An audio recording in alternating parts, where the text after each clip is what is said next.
Dokładnie. Aliens Fireteam Elite is clearly a AA production. A game with enough budget to deliver strong core features, but not enough to avoid visible limitations. And yet, despite those constraints, Cold Iron Studios created something that often feels larger than its scope would suggest. So the real question is, how did they do it?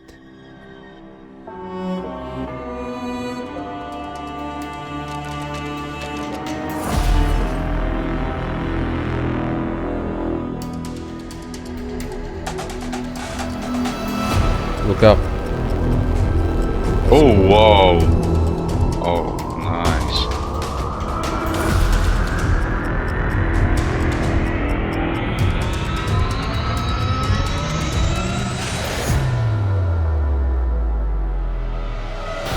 There it is, there it is, there it is, there it is, there it is, there it is.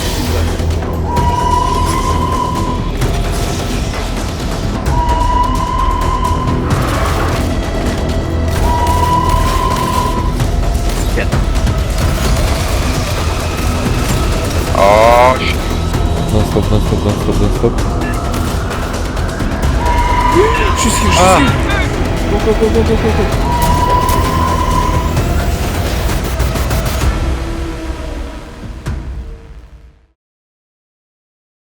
This is a thorough analysis, a format in which I comprehensively analyze every facet of a video game. As I want my videos to stand more as a final verdict on a game and its legacy, I tend to approach titles years after release, when they are fully patched and include all DLC content. In this video I'll go over the entire game, unavoidably spoiling it as we explore the full story and DLC additions. I particularly want to analyze what makes Fireteam Elite feel so effective, and which elements still expose its budget-oriented roots. We'll cover the playable classes, gear grind, enemies, and much more in their respective chapters. So if one topic interests you more than another, feel free to use the timestamps. Towards the end we'll dive into the game's reception, Steam reviews and achievements. Throughout my adventure, I managed to get 43 out of 46 achievements. I find this aspect genuinely interesting as it reflects both the game's grind-oriented structure and its challenge factor. I've spent 65 hours grinding in Aliens Fireteam Elite. Despite the game's underwhelming initial experience, the more time I spent with Fireteam Elite, the clearer it became that this was never a game trying to impress through scale. It was trying to survive through focus. 17 seconds till the next ammo drop. Okay, the threat is healed. Pulling back. So Marines, let's talk about what makes this game work.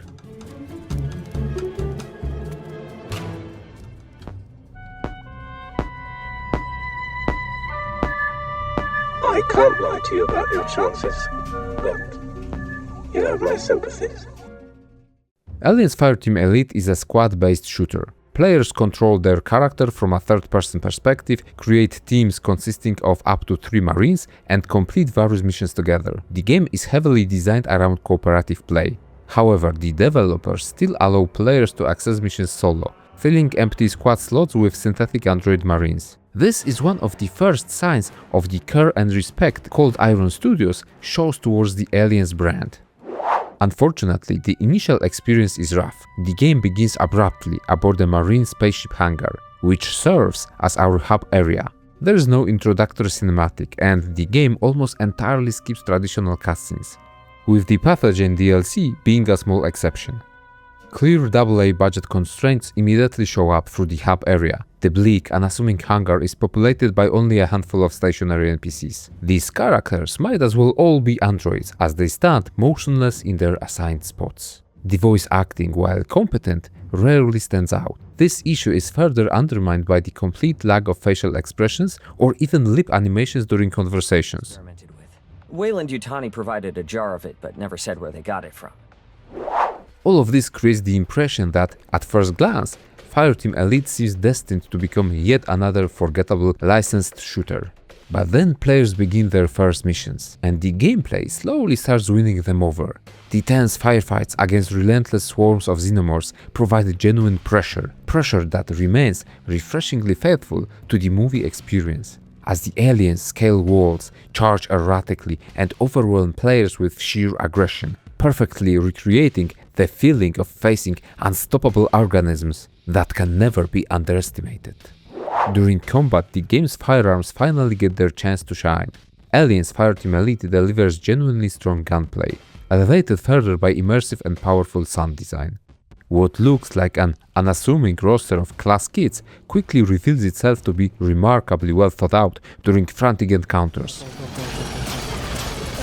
Okay. Heal. Power, but they're locked down.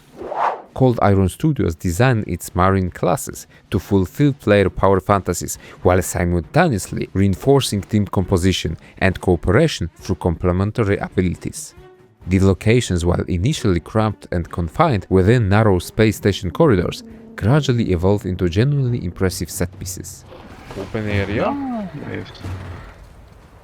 Sun. Oh, wow. Okay. That. Oh, Across the that's canyon. a huge building. What the hell is that? Okay, so that's actually huge. Yeah, looks awesome. I mean, in terms of environmental level design, I think they are doing quite good. Hmm? Cold Iron Studios eagerly borrows from rich Aliens lore, and the reliance on the source material greatly serves the game.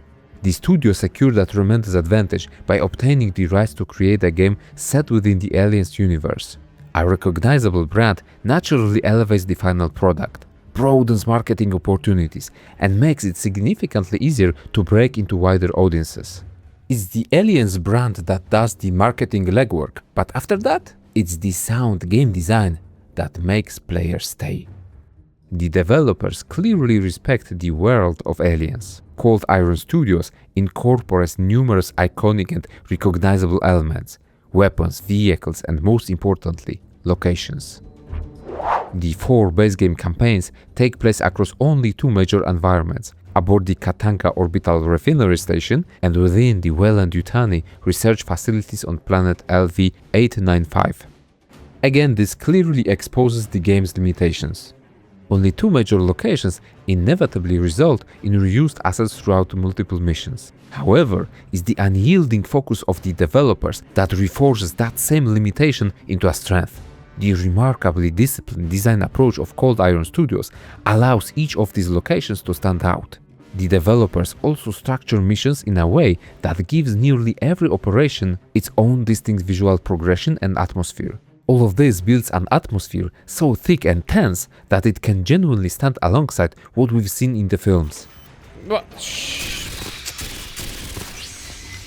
You know what? I've played this level so many times. I'm playing it on easy standard difficulty and I'm still tense. I don't know why. Maybe it's because I'm alone? That's... Cold Iron Studios stacked numerous interesting gameplay-altering systems on top of one another. Because of this, the game only initially feels like a budget AA production. Over time, Aliens Fireteam Elite reveals itself to be a remarkably well-thought-out co-op shooter, with mechanics capable of putting many far larger productions to shame. The developers knew exactly where to spend their budget. That's because they knew they could never compete through sheer scale or immense spectacle. So instead, Cold Iron Studios invested almost everything into atmosphere, replayability, and mechanical depth. And in the following chapters, we'll uncover precisely how they achieved it. Okay, this one is done. This one is done.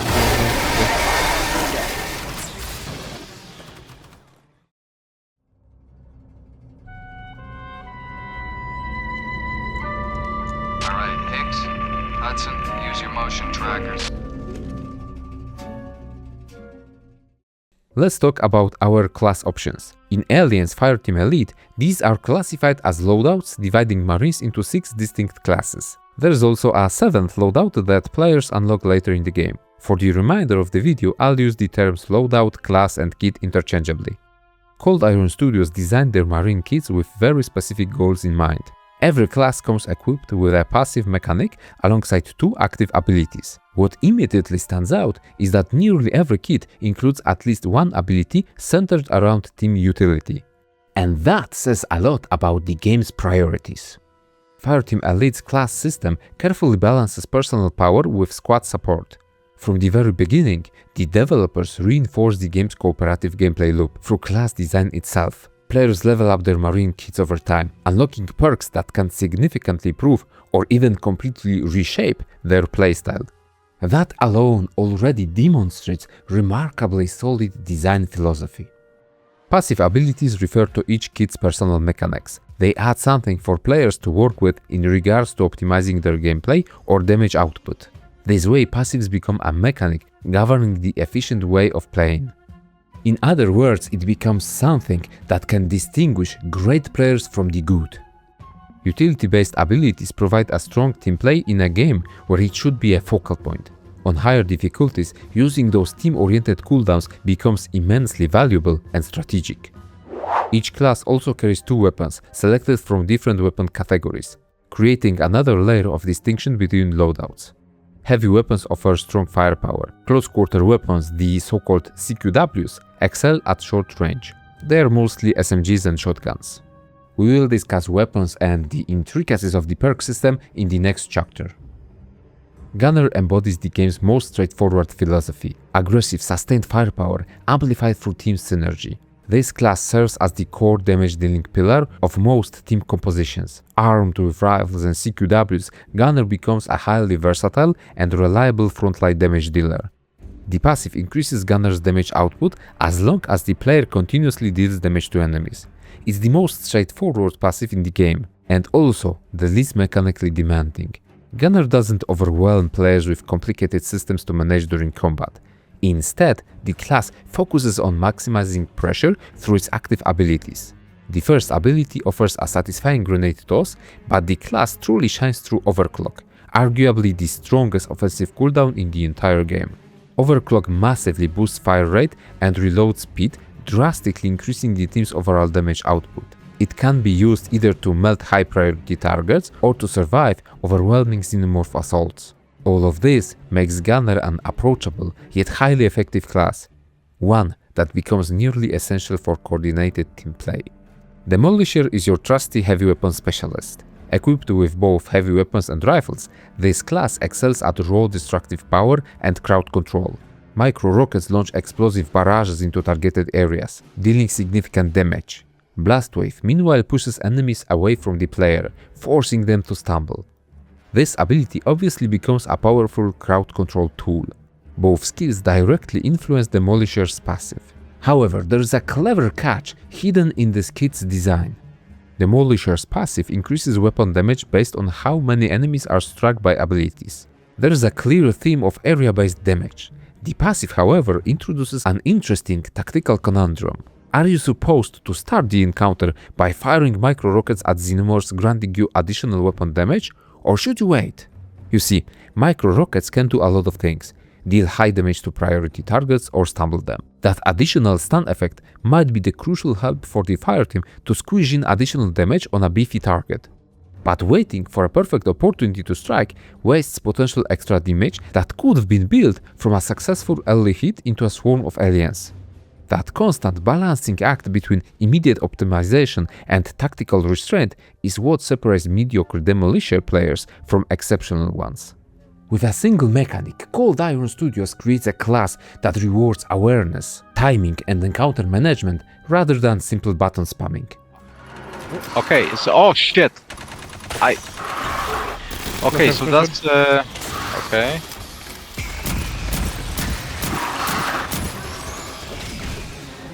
Technician's leading theme is battlefield control. This class specializes in defensive positioning, supporting fire and crowd management through an exceptionally synergistic kit. The Tactician's signature ability is a deployable support turret that automatically defends designated areas. Through perks, players can later modify and specialize the turret further, making it the centerpiece of the entire class identity. Even the passive ability directly reinforces this design philosophy by granting bonuses to teammates standing near deployed devices. The second ability, Charged Coils, further cements Tactician's role as a control-oriented specialist. These coils are non-electrical traps that deal damage and slow enemies moving through them. It's a useful ability for slowing down elite opponents. Dog continues the trend of support-oriented classes. This is Fireteam Elite's dedicated medic kit. Trauma Station functions as a deployable healing field for nearby allies, but with an important twist. The station replenishes its healing reserves whenever player picks up aid kits. Now that's an interesting mechanic, because it introduces a peculiar gameplay dynamic. Constantly healing through the station discourages players from using medkits themselves. But players who avoid healing cannot pick up new aid kits either. As a result, the entire team must constantly decide when to rely on Trauma Station and when to consume resources directly. The ability naturally encourages communication and resource coordination. Combat Stims increases team's movement speed, accuracy and weapon stability, making it a great tool for quick repositioning. While still technically offensive, Combat Stims never reaches the overwhelming impact of Gunner's Overclock. Dog's passive further reinforces cooperative play by rewarding players for staying close to teammates.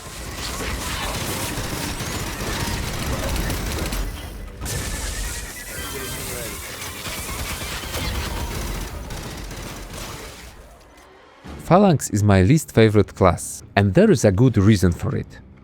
Phalanx functions as Fireteam Elite's closest equivalent to a tank archetype, primarily built around its massive deployable shield.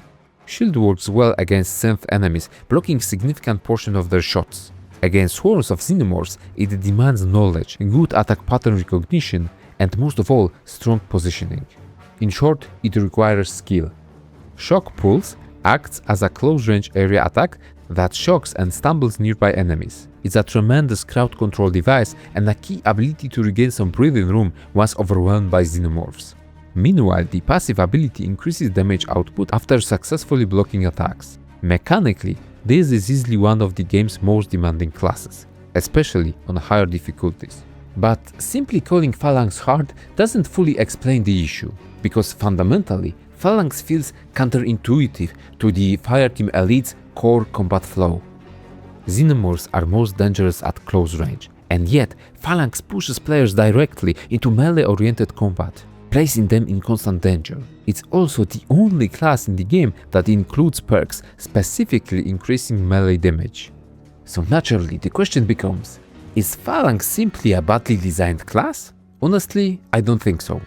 I believe that Phalanx intentionally exists as an outlier, a distinct class designed to stand out, focusing on, let's call it, non-conventional, risky and more specialized gameplay. In that sense, I fully support it. You see, I like niche classes or specializations. Not this one, but in general I like to play the seemingly unpopular, underpowered specs. Having said that, it's obvious that such a skill-intense, difficult class will end up as a pariah, picked up only by few, especially on extreme and insane difficulties where competition between loadouts becomes incredibly fierce.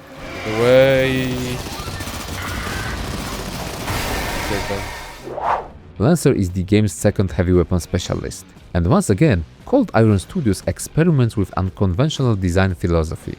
Lancer revolves around remaining stationary, a design philosophy that sounds terrible right up until the moment you vaporize half a corridor.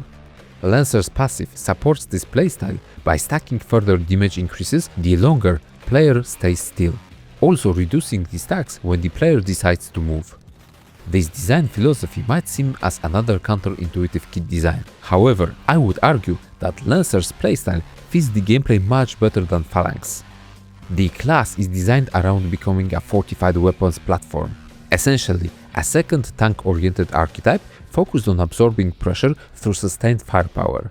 Particle Lance serves as a devastating threat-clearing ability, capable of heavily damaging priority targets or cutting through clustered enemies. The short charge-up period places additional emphasis on timing and positioning. Onslaught is Lancer's strong personal cooldown. It immediately reloads players' weapon, granting them few offensive wounds as well as making them sturdier. Onslaught in its base version isn't actually that impressive, but the true intent behind Lancer gradually reveals itself through the perk system. As players unlock additional perks, the class evolves dramatically, transforming Onslaught into a powerful defensive and offensive tool capable of turning Lancer into an incredibly resilient frontline presence. Last but not least, there is the 7th Marine kit, Recon. Players are able to unlock this specialization only after completing all 4 base game campaigns, and there is a good reason for it. First of all, it incentivizes players to actually finish the campaigns. It also refreshes the experience by introducing an entirely new class, new synergies, and new progression paths. Recon is the ultimate support class, especially for attempting missions on extreme or insane difficulty. The foundation of Recon's utility lies in its support drone ability. Once deployed, the drone periodically generates ammunition for nearby teammates while simultaneously providing additional combat bonuses. And on higher difficulties, ammunition becomes one of the game's most valuable resources. Extreme and insane dramatically reduce maximum ammo reserves. Suddenly every bullet matters, and missing half a magazine into a wall becomes a life choice rather than a minor inconvenience. PUPS serves as Recon's second ability, a floating drone that highlights enemies while increasing the damage they receive. Through perks, players can dramatically alter how this ability functions, reshaping Recon's role within the team. Recon quickly becomes essential for many high-level team compositions, largely because of its ammunition support. And honestly, I suspect this is exactly why the class is locked behind campaign completion. Giving players access to Recon too early could potentially undermine one of the game's core survival lessons: resource management. Recon, alongside every other Marine kit, reveals the true philosophy behind Fireteam Elite's cooperative gameplay. Individually, these kits offer satisfying power fantasies, but together they reveal something more important. Fireteam Elite was never designed as a mindless horde shooter. Its classes were carefully engineered to create interdependence, tactical coordination, and long-term replayability. Interestingly, what we've already explored are Marine kits in their basic bare-bone versions. Cold Iron Studios ties their class design philosophy with the equipment and their own imaginative take on build making. It's Peter. Warrior behind us.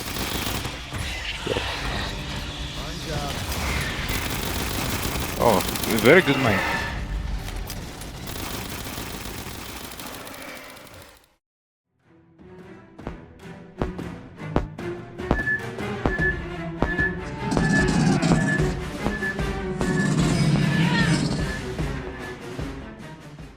Weapons in Aliens Fireteam Elite are divided into several categories: rifles, close-quarter weapons or CQWs, heavy weapons, and handguns. Each Marine class only has access to 2 weapon categories. Interestingly, each category is further divided into multiple subtypes. Rifles include full auto assault rifles, burst fire weapons, sniper rifles, and single-shot firearms. CQWs feature everything from compact SMGs to devastating shotguns. Okay, this shotgun is so good on the close range. Heavy weapons range from machine guns and flamethrowers to rocket and grenade launchers. Nice. This broad arsenal gives players plenty of opportunities to discover their own preferred playstyle within each Marine kit.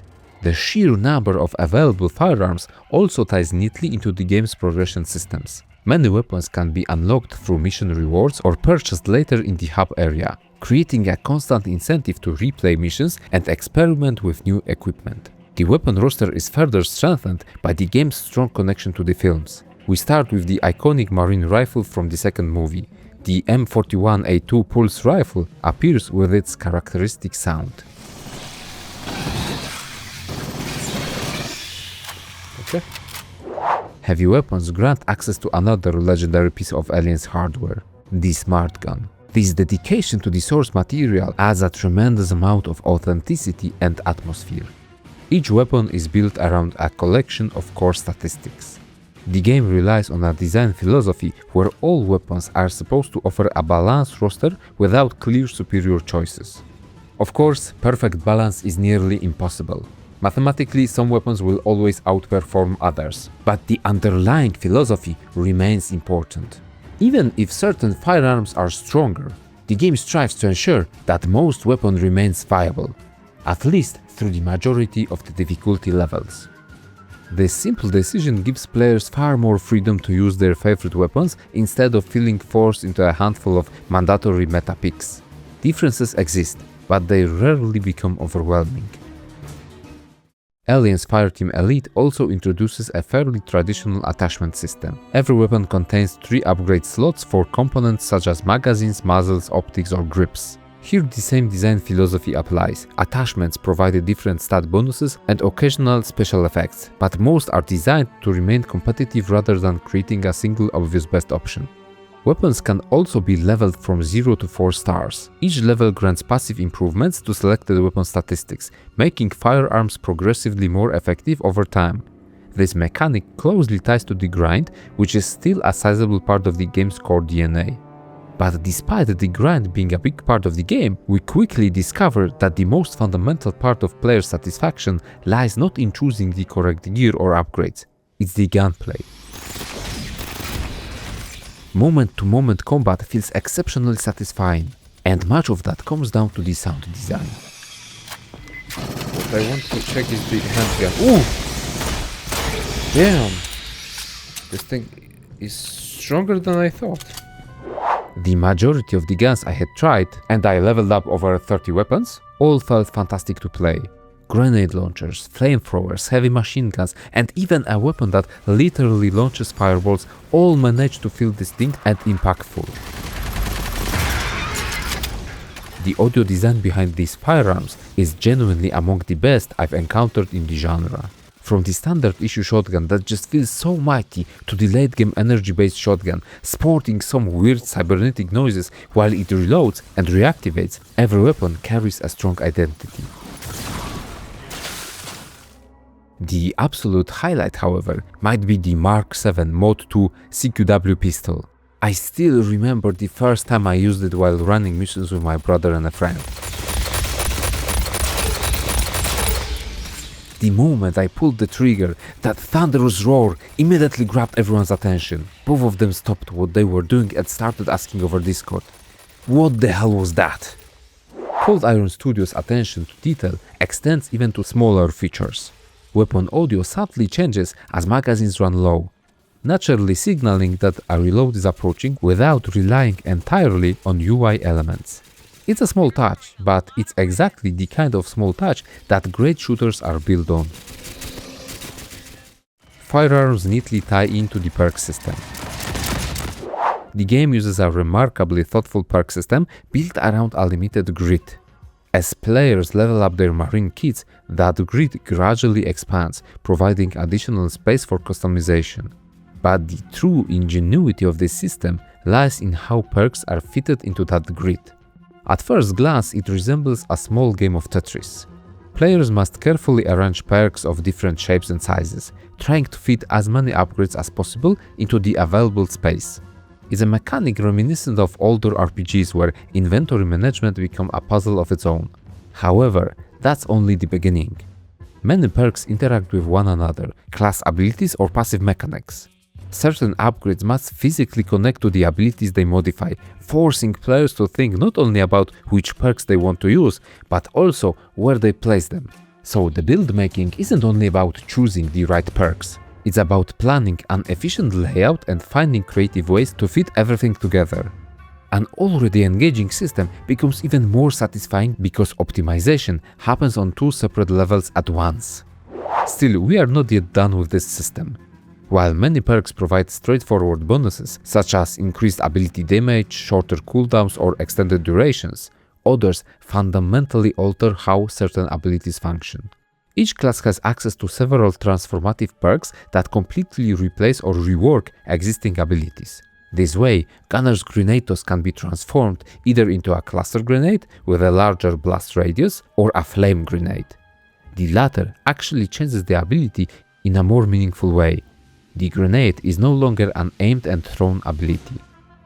Now it's a cone of fire right in front of the player. It adds a strong crowd control element as it stumbles the targets. This was a great option for me because I didn't like throwing and aiming grenades, but a frontal damaging CC? I'll take that every day. On the other hand, a friend of mine built his gunner into hardcore grenade specialist. turning this ability into a frequent damage subsidiary, exchanging aiming with his guns into aiming with his throws.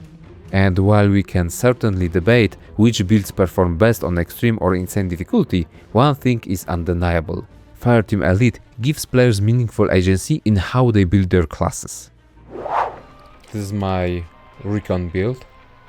I'm using the scout rifle because recon has some abilities that make single shot or sniper rifles stronger, and I completely suck with sniper rifles, therefore I just took a single shot rifle.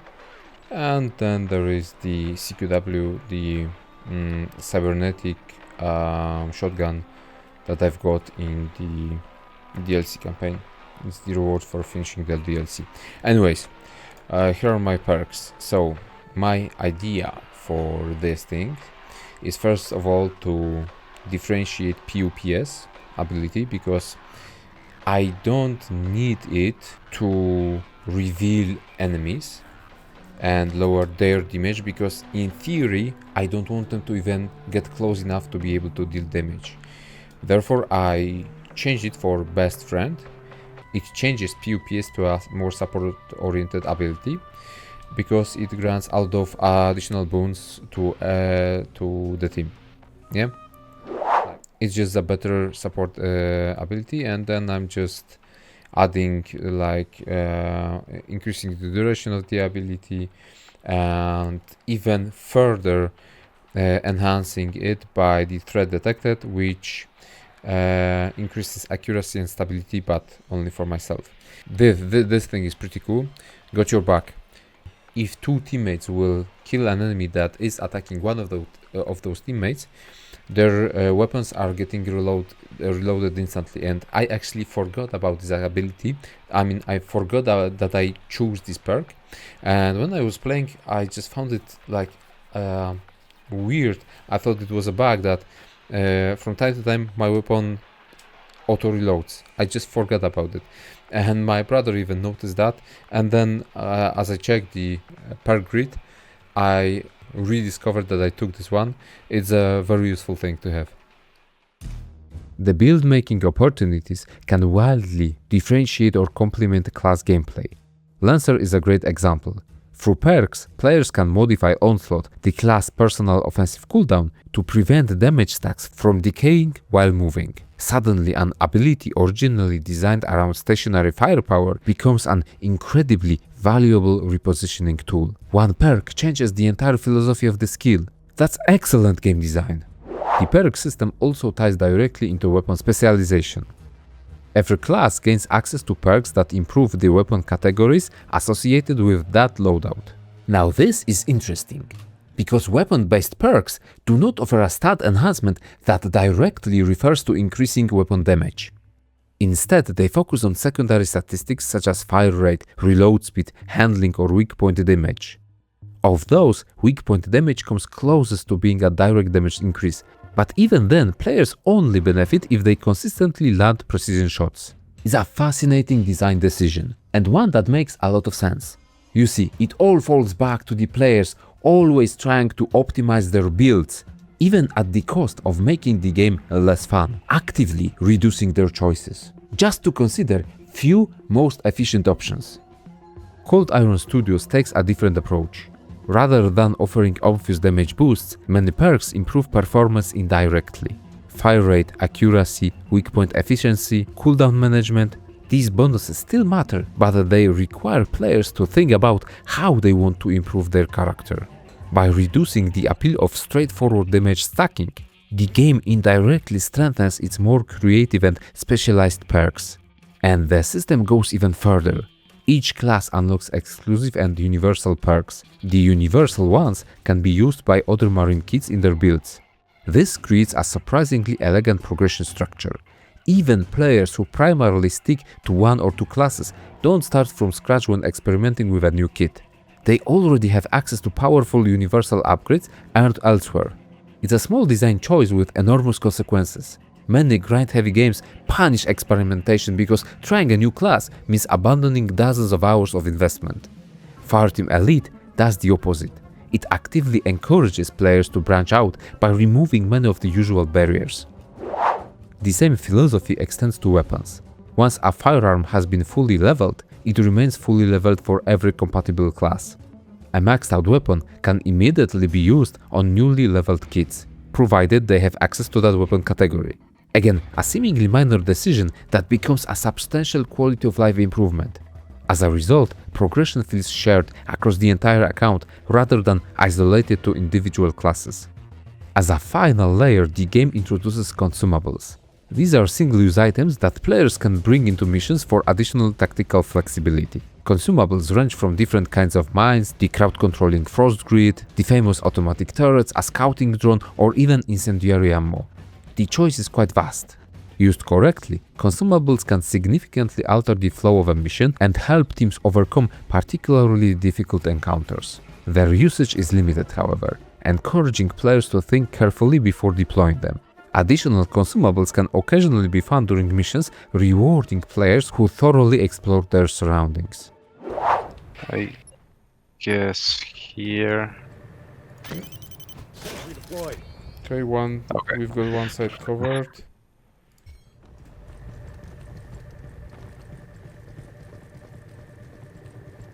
Okay, what can we expect here?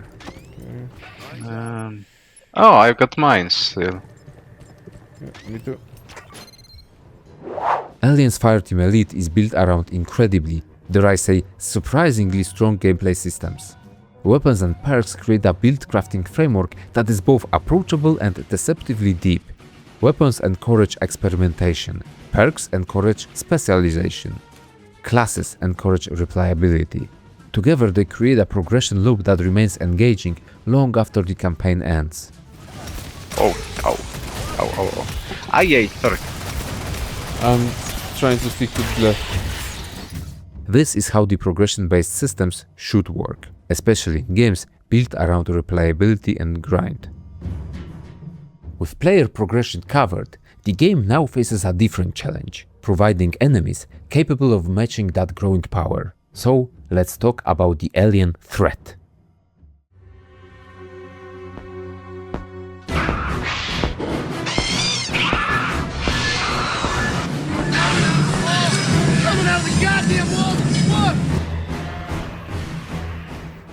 Xenomorphs in the game come in great numbers. This is much more in line with James Cameron's take on aliens than Ridley Scott's original film. However, strong influences from Scott are still felt in other aspects of the game. The iconic motion tracker returns. This device is used to great extent informing players about threats and showing their supposed position. Aliens Fireteam Elite even upgrades the tracker by assigning different colors to enemy threat levels. White for basic enemies, green for advanced variants, and orange for elite threats.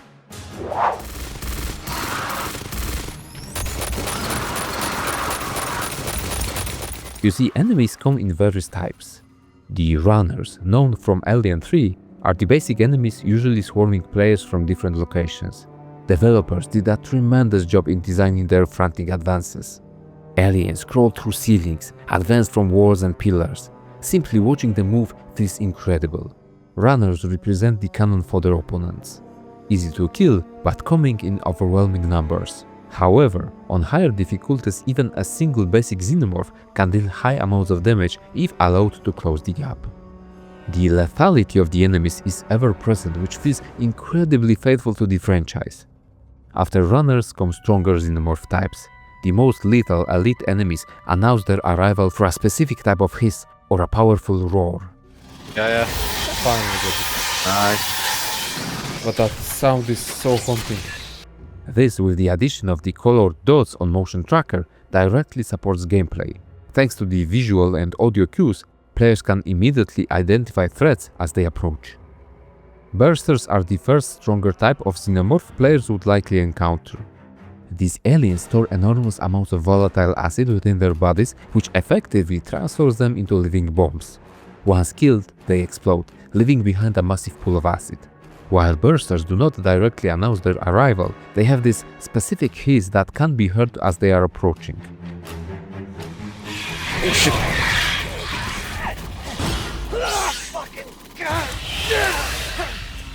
Okay, it was a little bit scary. Okay? Prowlers are the red-hued xenomorphs famous for pouncing on their victims and pinning them down to the ground. They introduce a quick-time event where players can reduce the damage while being mauled. But the real brilliance behind Prowlers is that they're not simply leaping enemies. They're also environmental traps. Cold Iron Studio randomly spawns few hidden Prowlers on each mission. Ah, here he is. Yeah, I see. Beautiful. Okay, let's go. These pesky aliens like to hide behind corners, boxes, or other obstacles, sometimes even hanging from ceilings. If players are rushing through the level, or if they lack caution, they will almost certainly get ambushed. These two enemy types made me realize something important. While Cold Iron Studio deeply respects established alien lore, they aren't afraid to experiment with new xenomorph concepts. I'm not as huge alien nerd as my brother, but as far as I know, Bursters and Prowlers are fresh designs. Spitters, on the other hand, are the xenomorph type designed to pose a threat from afar. They hurl acid projectiles at players, also leaving corrosive pools wherever the acid lands. This creates two simultaneous problems. First, they're constantly applying pressure from afar. Second, they gradually remove safe areas from the battlefield. Neither of these mechanics is accidental. Spitters are designed to prevent players from remaining stationary. This enemy forces Marines to strike out of their safe positions. We are just 3 special xenomorph classes in, and we can already observe an intriguing design philosophy. What makes Fireteam Elite's enemy roster effective isn't simply variety.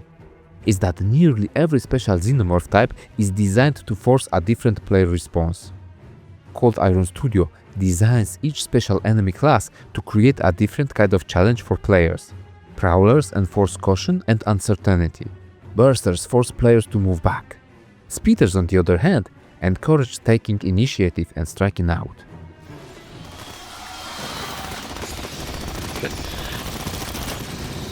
Oh, the big one. I see. Oh, it's on me.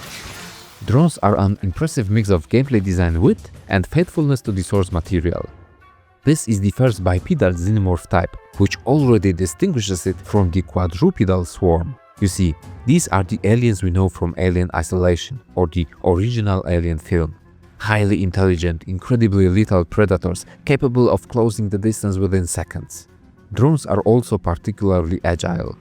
After receiving heavy damage, they retreat into nearby vents, disappearing entirely before eventually emerging somewhere else to resume the hunt. Intriguingly, the moment a drone disappears into a vent, players lose information. They know the threat still exists, but they simply no longer know where it is. Fireteam Elite briefly transforms from a shooter into a horror game.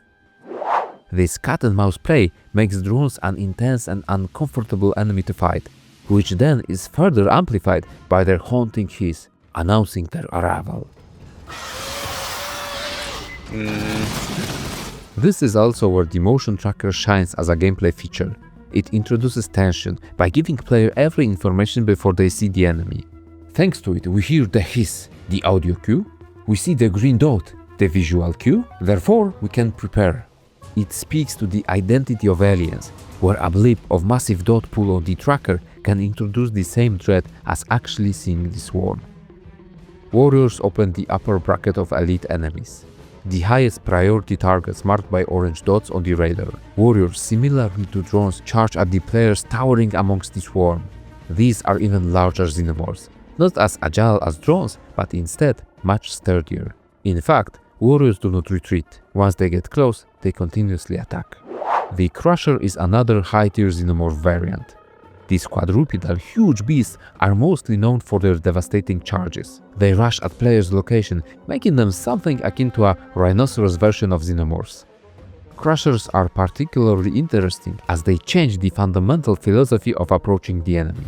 You see, their thick skull plate is heavily armored, ricocheting bullets, which is a stark contrast to any other previously seen xenomorphs, as their heads were their weak spots. Fighting against Crusher relies on dealing damage to its body, which encourages group play.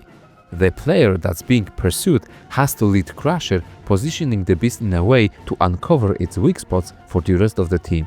It's another imaginative design choice. It encourages team play as well as forces players to adapt to new dynamic situations. Another one. Okay.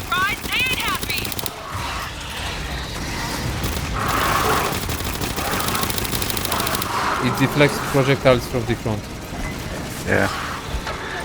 So But now it's chasing me. Oh. Sergeant, I see a very large That's signal. rude. Yeah. Praetorian. Size of a goddamn truck. Oh fuck. Praetorians are the strongest elite xenomorph in the game, combining traits of both warriors and crushers. They're incredibly aggressive, remarkably durable, and capable of dealing tremendous amounts of damage. Praetorians could be generally considered as huge stat sticks.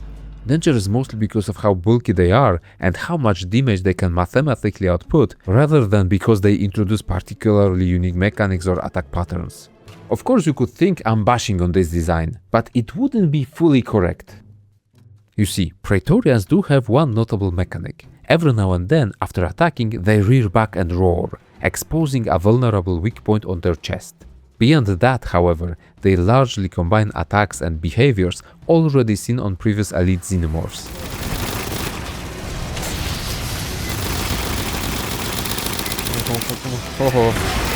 Nice. They're intimidating, dangerous, but from a purely mechanical standpoint, they're probably the least inventive elite in the roster. Now, I think that overarching design goal of Praetorians was not to add more variety or mechanical complexity. The goal was to add pure pressure, the huge, brutish force that has to be dealt with prejudice. At the same time, developers didn't want to risk overcomplicating the encounters. Praetorians usually arrive during already heated segments. The game is already demanding and busy. Chaos creeps in. Therefore, I can understand the approach of adding a strong body to focus on without having to add new mechanics. The only one new defensive mechanic actually fits in perfectly, as it doesn't add a source of damage players need to be aware of. It just enhances Praetorian's sturdiness. This idea leads us to the overall enemy design philosophy. Cold Iron Studio designs its xenomorph roster to constantly counter specific player behaviors. Every enemy forces players to perform small, moment-to-moment decisions throughout combat. This is brilliant. Very few moments become static, therefore, very few moments become boring. It's all dynamic, which directly preserves the replayability of the game, especially in a game where grind plays a pretty large factor. But aliens are not the only enemies. The game introduces also synth opponents. Android Warfare transforms Aliens Fireteam Elite into a cover shooter. Initially, it feels bland and out of place, because partially it is. If we looked at the synth encounters in isolation, especially the earlier ones, they'd probably feel like a less interesting version of Gears of War. But good gameplay design never exists in isolation. The sudden shift in pacing is precisely what makes these encounters valuable. Instead of frantic survival against overwhelming swarms, combat becomes slower, more methodical, and heavily focused on positioning. Most hostile synths wield firearms, encouraging players to carefully move between cover while searching for opportunities to flank enemy positions. To prevent these firefights from becoming too static, Cold Iron Studio introduces two melee synth variants that aggressively push players out of cover. Yet again, we can observe an impeccable gameplay sense of Cold Iron Studio. Melee synths are an occasional disruption to safe cover-based combat model, a carefully placed challenge to keep player engaged. Got the sniper. Nice. Yeah, this is so convenient that they fight on each other. Occasionally, the game allows xenomorphs and synths to fight each other.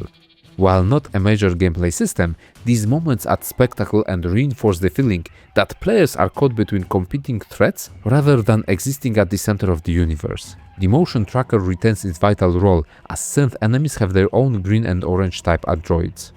The most notable elite synthetic enemies present two completely opposite boundaries for the player. Snipers are lethal on long range, usually being hard to deal with since they like to occupy positions far away, only occasionally leaning from behind the cover.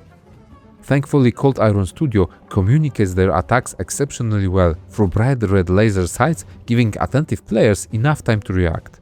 This is also where our earlier discussion about weapon choices comes back. You see, Sniper rifles, a class of weapon that I found extremely unreliable during chaotic encounters against xenomorphs, proves incredibly potent against androids. I am aware that sniper rifles are the default power weapon for precise weak point shots on higher difficulties, even against aliens, but I kept struggling with aiming during all that chaos. On the other hand, the methodical, positional warfare against synths unearths the true potential of this weapon subclass for me. Less mobile androids are way easier to land headshots on. Once again, weapon balance reveals another layer of thoughtful design. Against xenomorphs, accuracy is often secondary to volume of fire.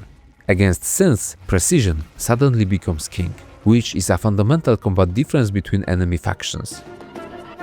This is also an imaginative pacing opportunity. Synth sections differ greatly from oppressive swarm fights, which is hands down a valuable way to handle players' fatigue. Oh shit! What? Okay, we also have rockets. Oh shit. Okay. That's gonna be interesting. The heavy, armored, hulking synths are the last enemy type. They're the conceptual opposite of snipers. Rather than threatening players from a distance, these towering machines slowly march toward the squad armed with either flamethrowers or rocket launchers. Core. I'm running for the core. Oh, Oh, I don't know if that's a good idea. Oh shit. And they're exceptionally durable. If they catch up with Marines, the scenario quickly turns dire. In that sense, they resemble an advancing tank, slow, deliberate, but terrifyingly inevitable. Heavy armored synths are the crucial part of the synth encounters. The battles where they do not appear are much more manageable, but the moment they show up, the difficulty rises tremendously. Jesus. It's gonna burn us. nah, Maybe not. No. And with that, we arrive to perhaps the most important conclusion regarding Fireteam Elite's combat design: synergy. You see, with so many enemy types, there are countless scenarios that could happen. And that's precisely where the game shines. Let's imagine a swarm approaching. A cluster of green dots appear on the tracker. Bursters rush forward, as Piotr, left alive in the back, keeps launching acid across the battlefield. Then a roar. Warrior is coming. The question for the players becomes, what do they do now? It's in this situation, amongst the dread-inducing alien numbers, constant tracker pings, xenomorphs pouring from every corner of the map, that the moment-to-moment gameplay shines. These scenarios can be survived through thoughtful positioning, communication, precise shooting, and efficient ability management. Aliens Fireteam Elite throws a lot against players, but it also gives them enough to handle themselves. But not with ease. They have to work for it. There is also a third faction of enemies, but I chose to discuss them in the next chapter, which leads us into Something new! the fuck is this?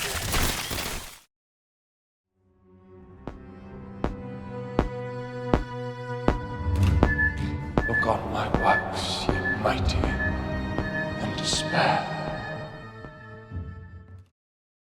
Alien Fireteam Elite operates around a mission-based structure. Players choose a mission from the hub from the list of 4 campaigns. These campaigns create the game's main narrative. They are closely tied to one another, set to be played in order. Each campaign consists of 3 missions. Players who will run through campaigns only one time will complete the main narrative in about 6 hours. That in a vacuum seems like not a lot of content. This is one of the clearest reminders that Aliens Fireteam Elite is at its core a AA production. Cold Iron Studios simply couldn't compete with the sheer amount of content offered by much larger developers, and they knew about it. Instead of chasing quantity, they invested in depth. We've already discussed how the Marine class's weapon progression, perk systems, and enemy design encourage replayability. The campaigns themselves were also designed with repeated playthroughs in mind.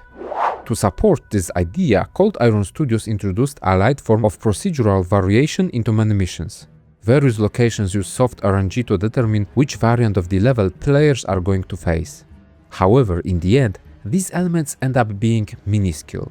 Don't get me wrong, it's nice they exist, however, many times The choice becomes whether players leave the room through right-hand doors or the left-hand doors. The most notable, meaningful locations always remain the same. Some missions even abandon this system, instead relying on an identical layout. So naturally the question arises, what's the point? I understand the intention. It demonstrates that the developers were thinking about replayability from yet another angle. But the mechanic feels only half developed, ultimately adding very little to the overall experience.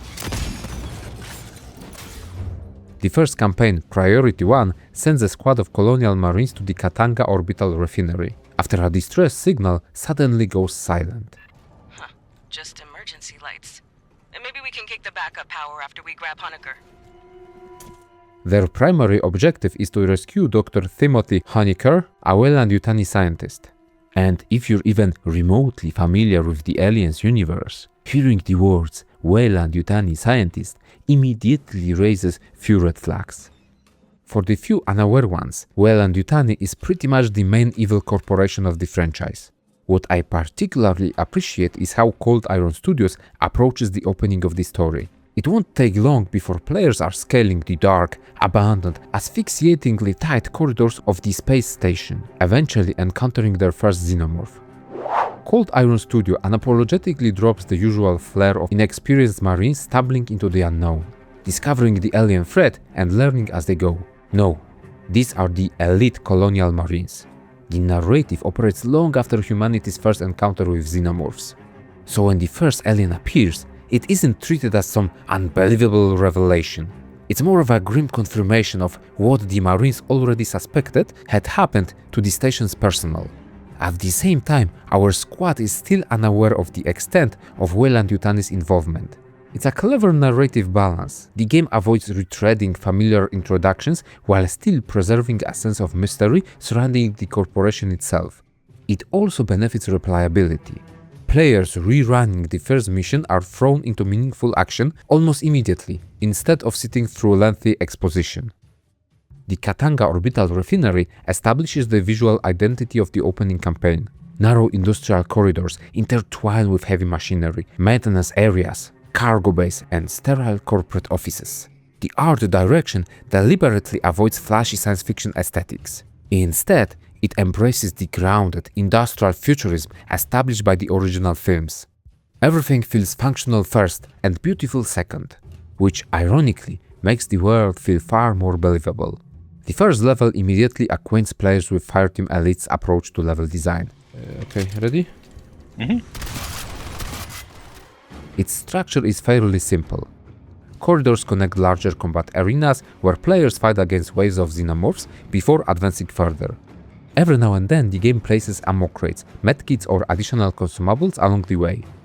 These function almost like checkpoints, allowing players to replenish their resources, many times heralding an incoming major battle. The first mission takes us through the industrial bowels of the Katanga refinery, but Cold Iron Studios understands that corridors alone cannot carry visual interest. Instead, each level revolves around several memorable set pieces, designed to create spectacle and give every mission its own identity. Marines follow the trail of Dr. Honecker, venturing through abandoned corridors of the station. Eventually they reach a lift that marks the last battle of the first mission. You see, another design principle of Cold Iron Studio besides those characteristic visual set pieces are huge encounters. This way, each level stands out through few visually stunning locations and at least one major battle, which becomes a level-specific, recognizable gameplay setpiece. In the case of the first level, players have to survive long enough for the lift to arrive, just in time before they get overrun by the swarm. Actually getting low on ammo. Get to the elevator. Oh, get to the elevator, come on, Yeah. come on. Pull back, pull back. Come on. Okay, that's how we do Enjoy it. the ride, Marines. The second mission once again takes place aboard Katanga, naturally reusing many of the station's assets. And honestly, I think this is a smart allocation of resources. It's understandable. Instead of spending time decorating every corridor, Cold Iron Studios concentrates its budget where players are actually going to remember it. The connecting hallways remain functional, while the major combat arenas receive the visual attention. That's where the memorable moments happen. This way, we get locations like a tight, red-lit chamber when xenomorphs descend from every direction, a sequence that immediately evokes scenes from James Cameron Aliens. As the squad finally closes in on Honecker, another threat begins stalking them. Monica. Which is funny because my wife's name is Monica. Oh yeah, something is coming. Okay. Elite drone. This particularly resilient xenomorph pursues the scientists throughout the mission. Monica was apparently someone Honecker once knew, and unable to separate the creature from its former host, he continues referring to it by her name. Mechanically, Monica is simply a stronger drone. Narratively, however, she's much more important. She's the game's first recurring threat. Rather than introducing a mechanically unique boss fight, Cold Iron Studio creates tension through persistence. Monica interrupts the mission in key moments, reminding players that they are being hunted long before the game introduces its more dangerous elite variants. Oh yeah. Monica, it's called Monica right now. Where's that Monica? Hey, come in. Oh shit. She's pummeling me. Yeah. Okay, she's back. I think I see her. Oh, she's pummeling me again. Come on. Oh, No, she's dead. I guess I've got a knack for drawing Monica's. Yeah. Yeah. Just thinking about that the whole time.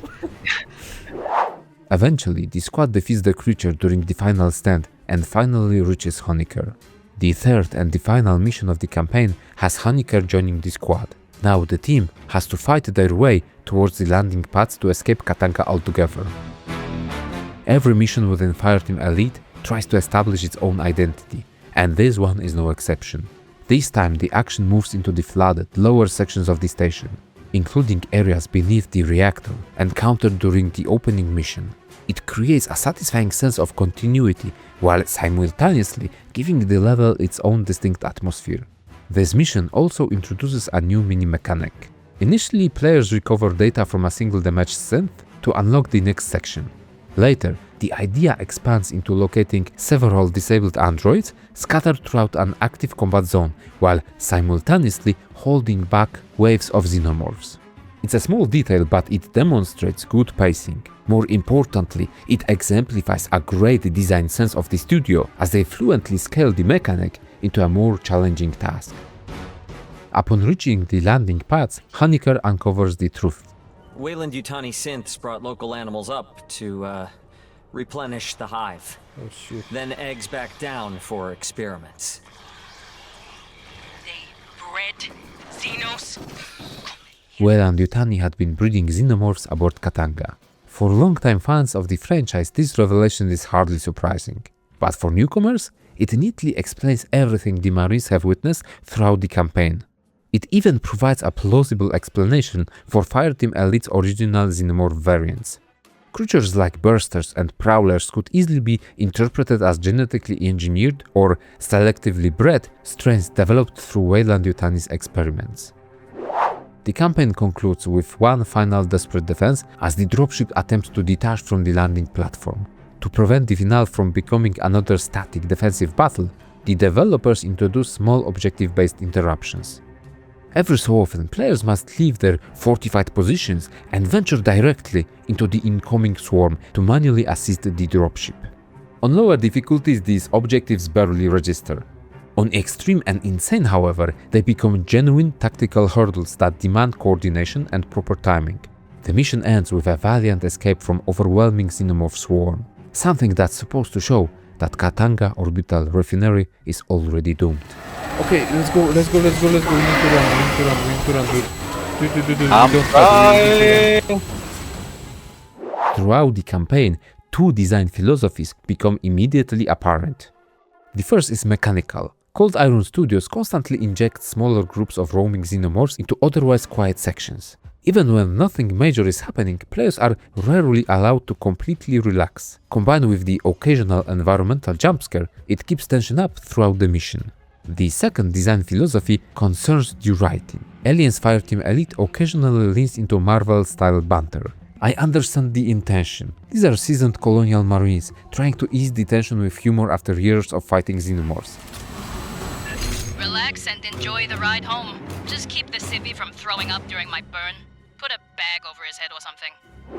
Personally though, I think the game pushes those jokes just a little too often, occasionally undercutting the oppressive atmosphere it works so hard to build. Writing is also used to provide another way to differentiate runs from each other and make them less repetitive.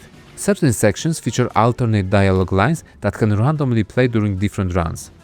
It's a welcome addition, even if its impact on replayability remains fairly modest.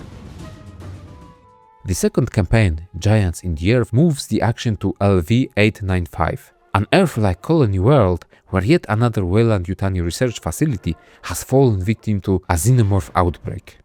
This is once again a search and rescue mission, at least initially. One detail I particularly appreciate is that Honecker doesn't simply disappear after the first campaign. He joins the crew aboard the Endeavour, accompanying players through radio communications and providing additional exposition throughout the mission.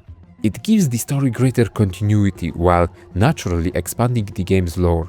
Giants in the Earth borrows heavily from Ridley Scott's more recent entries into the franchise, particularly Prometheus and Alien Covenant. I have a troubled relation with these titles. This is not the place to analyze both Ridley Scott's additions into the franchise, but I'll say this. I appreciate Scott's ambition to explore themes surrounding humanity, creation and existential purpose. I simply don't think attaching those ideas to the Alien franchise and especially presenting them the way he did was the right direction. Anyway, the surface of LV-895 welcomes players with winding cave corridors, more open environments, lush foliage and abandoned research facilities slowly being reclaimed by nature. This is a stark contrast to suffocating industrial machinery of Katanga. This dramatic shift in scenery provides another opportunity to examine how Cold Iron Studio builds narrative tension. Notice that once again, there is no lengthy cinematic introducing the campaign. The briefing is short and to the point. Instead, the story unfolds naturally as players advance through the environment. Abandoned campsites, overturned equipment, ruined laboratories, and hastily evacuated facilities silently tell the story long before any character explains what happened. Sergeant Herrera and Dr. Honecker occasionally provide exposition over the radio. But there is another, more subtler narrative thread running beneath the dialogue. The environments themselves, alongside the collectible intel scattered throughout each mission, gradually piece together the fate of the colony and the people who once lived there. It's also here that the game's audiovisual presentation deserves some recognition. Graphically, Fireteam Elite is genuinely impressive when it comes to environmental design. LV-895 easily contains some of the most beautiful locations in the entire game. Massive cave systems, towering stone formations, and mysterious structures hidden beneath the rocky surface constantly reward players with memorable vistas. The soundtrack, meanwhile, takes a much more restrained approach. It quietly supports the atmosphere, creating an ominous sci-fi ambience very reminiscent of the original films. Combat naturally introduces more energetic musical pieces, but truthfully, they rarely captured my attention. The music is serviceable. Aliens Fireteam Elite rarely relies on music to create tension. This is where Cold Iron Studio most likely chose to save some budget. Oh, yes! What was the? that? Oh, I don't know this fella. Okay, that's something new. As players venture deeper into the cave systems, they encounter an irradiated variant of the Spitter. These pale xenomorphs fire 2 acid projectiles instead of 1, making them noticeably more dangerous than their standard counterparts. Curiously, as far as I can tell, they only appear during the opening mission of this campaign, which honestly feels like a missed opportunity. It's a perfectly functional enemy variation that could have easily reappeared later in the game to further diversify encounters. This mission also highlights one of Cold Iron Studio's recurring level design habits: explosive barrels. Many combat arenas contain conveniently placed environmental explosives that players can use against incoming swarms. Not every encounter features them, but in few places they create a rather artificial video game feeling. By the way, I just realized how artificial it looks with those explosives left here. I think the reliance on explosive barrels comes from a practical point of view. Environmental elements like these provide less experienced players with additional options of dealing damage to the swarm, also broadening tactical opportunities. The narrative pushes players deeper into the rocky caverns. Soon we could observe cave walls bearing marks of deliberate sculptures and architecture purposefully hidden behind the stones. Enormous stone pillars stretch into the darkness, while xenomorphs effortlessly climb along their surfaces before descending upon the squad. The visuals are extremely effective. It's here that the Marines establish contact with Rodriguez, a representative of Weyland-Yutani crew stationing in the complex. And almost immediately, something feels off. It's company property. Beyond that, my non-disclosure agreement applies. I strongly recommend you withdraw.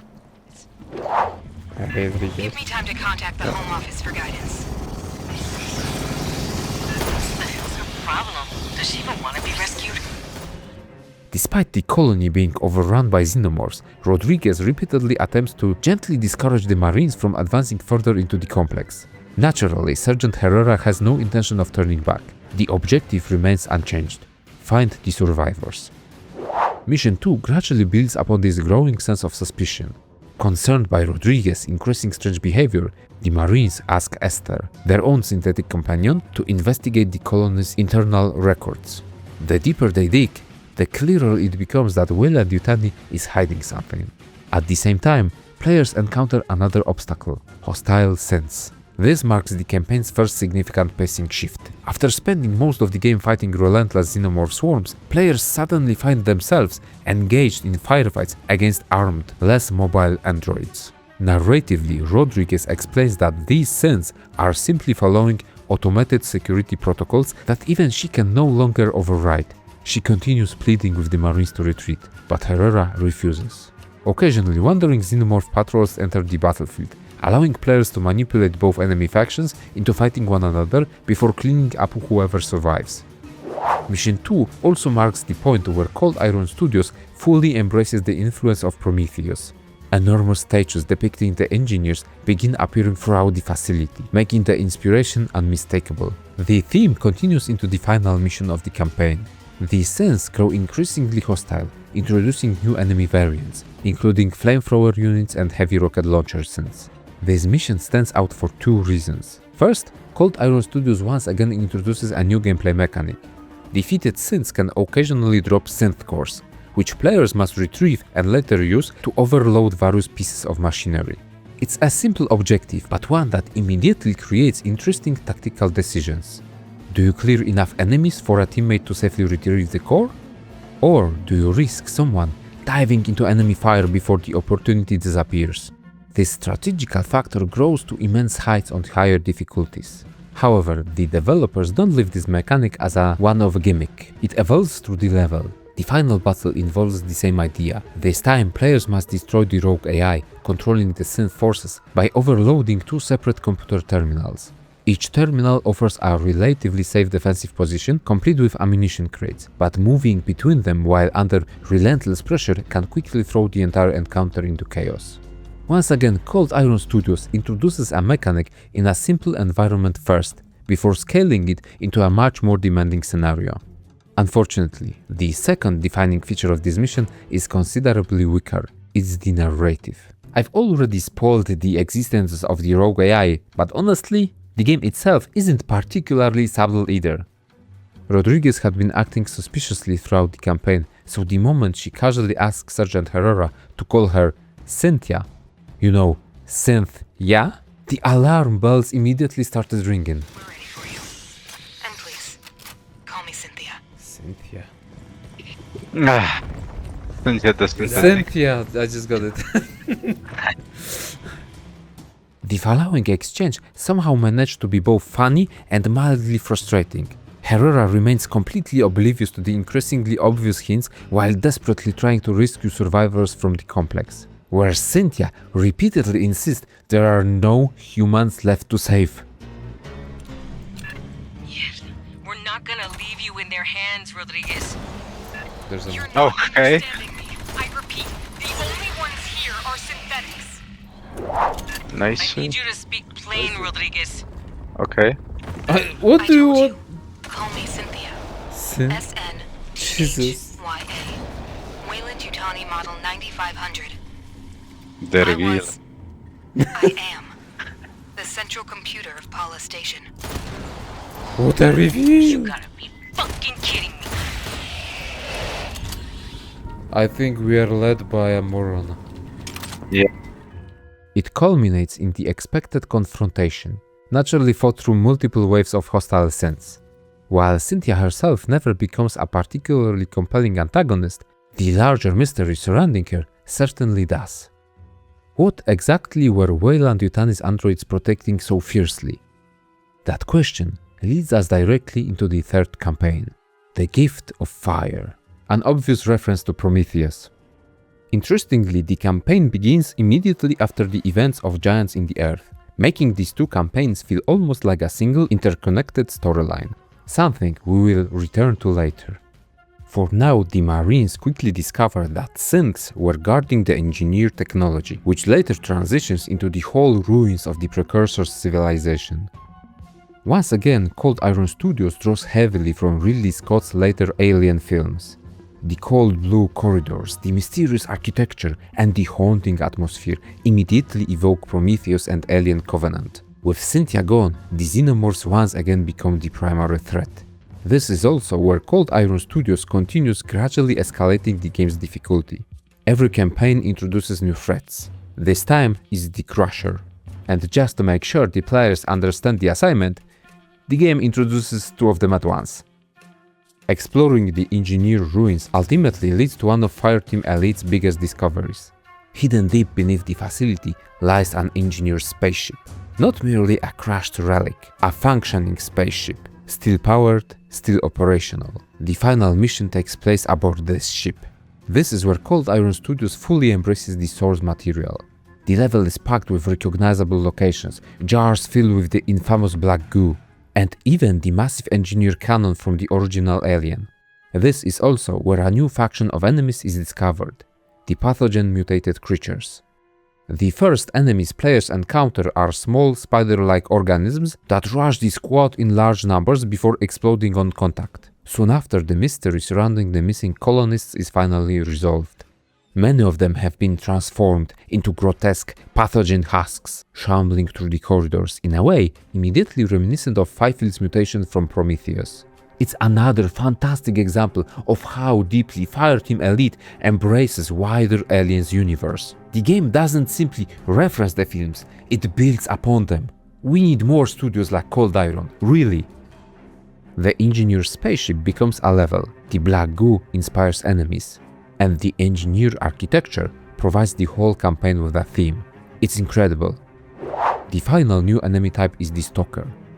According to the game's lore, it's a mutated feline-like creature native to LV-895. Mechanically, it's a sturdy elite enemy capable of pouncing on players. But its defining characteristic is camouflage. For brief moments, the creature becomes nearly invisible before rapidly repositioning around the battlefield. That single mechanic builds tension, also forcing players to split their attention between swarms of enemies and a hidden threat. The final battle takes place in a huge room, where players must survive relentless enemy assaults while simultaneously destroying the ship's power cores. Interestingly enough, both Giants in the Earth and The Gift of Fire quietly inherit one of Ridley Scott's favorite themes: existentialism and the questions surrounding artificial life. It explores human nature and the pursuit of forbidden knowledge. These are the same themes that were explored through David and Walter in the films. Cynthia lightly touches upon the obedient nature of programmed life, even if her character is presented somewhat comically. Meanwhile, the engineered ruins and Weyland-Yutani's relentless pursuit of alien technology once again expose humanity's willingness to sacrifice morality in exchange for power and profit. You see, there was a reason why I brought up Ridley Scott's approach to the franchise earlier, eh? The final campaign takes players to locations heavily inspired by James Cameron's Aliens. We return to the Katanga Orbital Refinery, this time not to rescue survivors, but to destroy the Xenomorph Hive once and for all. Cold Iron Studio found a remarkably clever way of saving development resources while still delivering strong visual spectacle. We're revisiting many of the same locations we explored during the opening campaign. Only now, after being left abandoned for some time, the Xenomorphs have transformed the refinery into a sprawling hive, covering every corridor with their iconic resin overgrowth. It's an incredibly efficient use of resources. The developers get to reuse large portions of the original environments, while at the same time giving them an entirely new identity. In many ways, half of the groundwork had already been done. But this doesn't feel lazy, quite the opposite. The transformed refinery is haunting. Every familiar corridor has become twisted beyond recognition, and Cold Iron Studio once again draws heavily from the visuals established by the films. Oh shit. Yeah, Ooh. you remember it, right? Yeah. That's a cool. reactor or something like that. Yeah, that's super cool that they did this. The deeper players venture into the hive, the more mesmerizing and unsettling the environments become. The clear theme of this campaign is escalation, both narratively as well as in terms of challenge. It's here that Praetorians finally begin appearing in regular encounters. Soon after, the game introduces another unmistakable piece of alien iconography, the eggs and the terrifying horror that lurks inside them. What? Oh fuck. Yeah, it was very close. Okay, listen, this is a very personal story. The moment both my brother and I spotted those eggs, we immediately had flashbacks to playing the original Aliens vs Predator as kids. That game terrified us, especially the facehuggers. If you're not familiar with alien lore, facehuggers are the creatures hiding inside the eggs. In AVP, they were essentially instant death monsters, and every single encounter filled us with absolute dread. Fireteam Elite handles them differently. Instead of killing players outright, getting caught triggers a quicktime event, much like being pinned by a prowler. Whether it's because we're older now or because the punishment is far less severe, they simply aren't as frightening mechanically. But childhood trauma has a fun way of sticking around.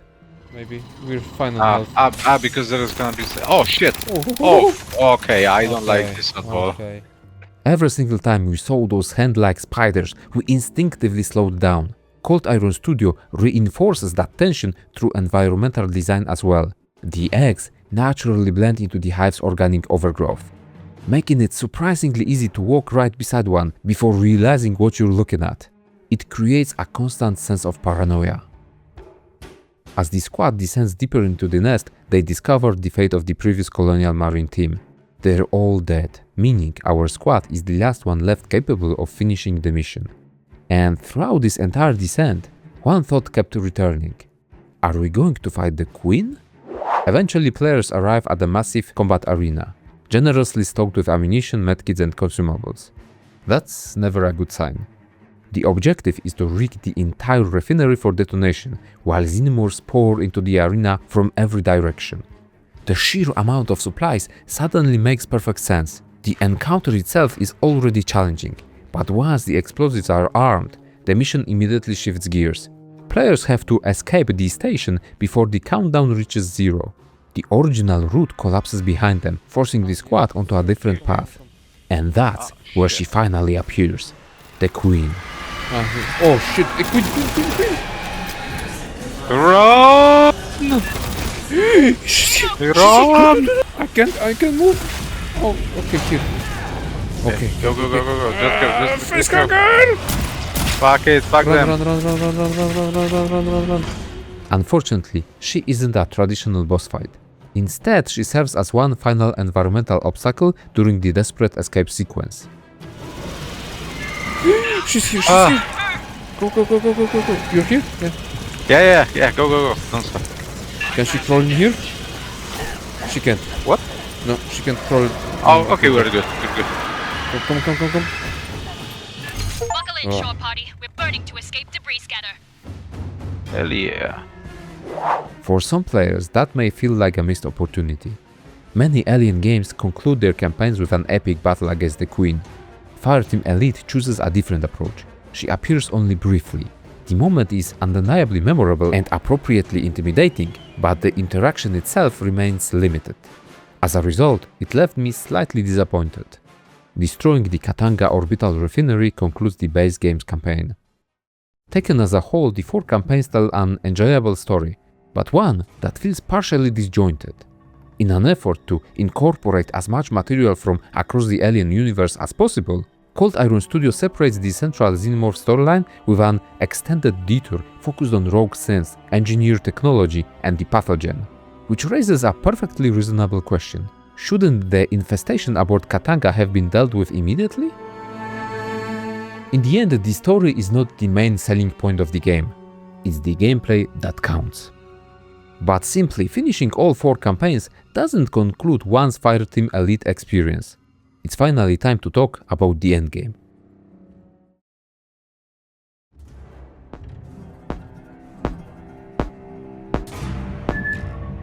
That's it, man. Game over, man. It's game over. Completing the base game campaigns unlocks several additional gameplay modes designed specifically around replayability. The first is quick play. Considering the game's age and relatively small player base, this feature is incredibly valuable. Instead of searching for one specific mission, which can sometimes result in painfully long queue times, quick play simply throws players into whichever mission currently needs another marine. This also feels like the right moment to talk about the synth companions. Their AI is serviceable, and that's being generous. All synths use the gunner kit, yet they only throw grenades. They never activate overclock, immediately making them a watered-down version of an actual player.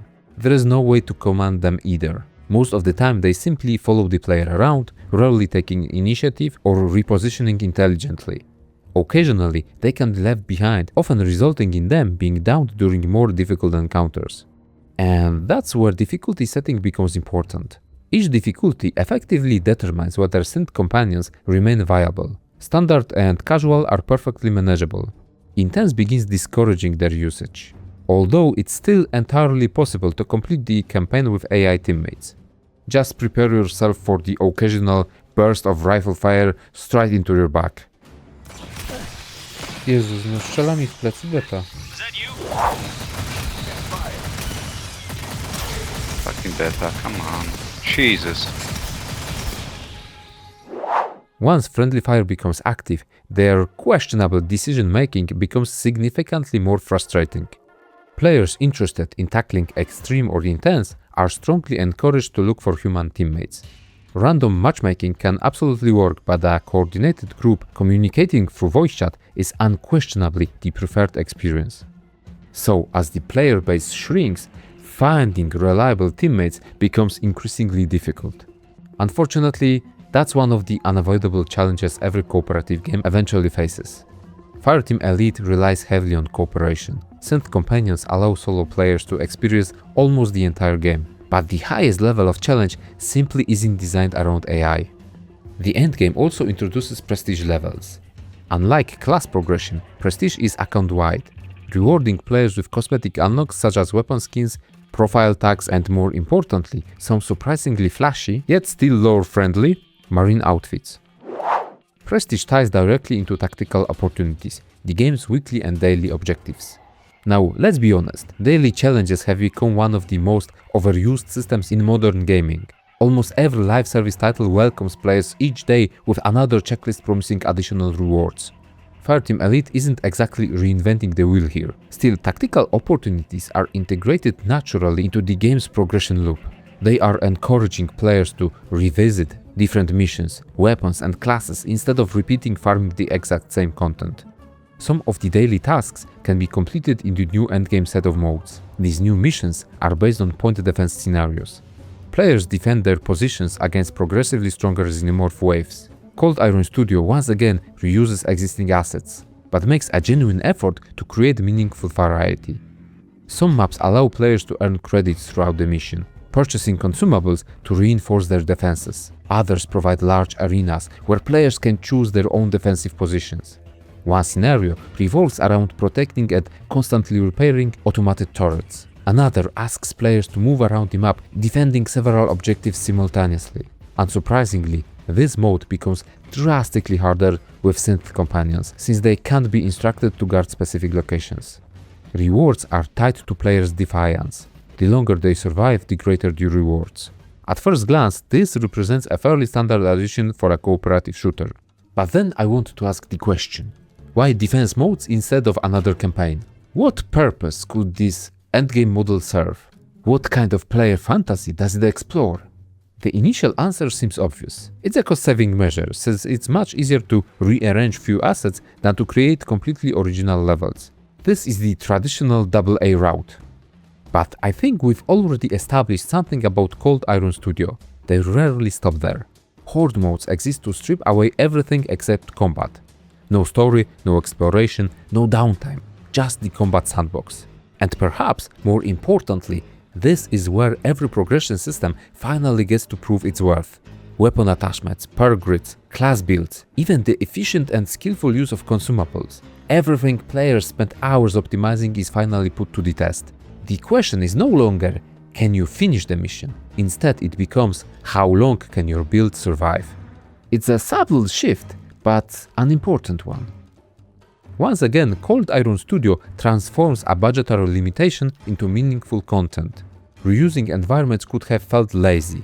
Instead, those familiar spaces become laboratories where players experiment with new builds, strategies and team compositions. Personally though, I found out the new top difficulties, Extreme and Insane, to provide far greater replay value. You see, these two difficulty options drastically change the Aliens Fireteam Elite experience. Players have to optimize their builds. Certain classes become noticeably more valuable. Recon being the obvious example, as ammunition reserves and magazine capacities are heavily reduced. Every bullet suddenly matters. Even ordinary runner xenomorphs become legitimate threats. Allowing even a handful to reach the squad can quickly snowball into disaster. Simply playing the game the same way you did on standard difficulty becomes impossible. And that's exactly why players began inventing entirely new strategies. Before attempting Extreme myself, I've spent quite a bit of time reading guides. Learning techniques like door holding, finding the strongest defensive corners, understanding ability placement and how to funnel entire swarms into narrow choke points. Out of all those strategies, door holding became the defining one. Usually once players enter a combat arena, the doors behind them automatically lock. Unless one player deliberately stays behind. The doors never close. Once the encounter begins, the squad simply retreats into the narrow corridor, forcing the entire xenomorph horde to approach through a single bottleneck. We can come back here. That's so cool. Okay, that's good. Then I'm gonna activate. Alright. Come back even more. There is a commonality. A sequence shared with the first set. That should be halfway through the corridor. Alright, we can come back even a little bit more so that the threat like tanks.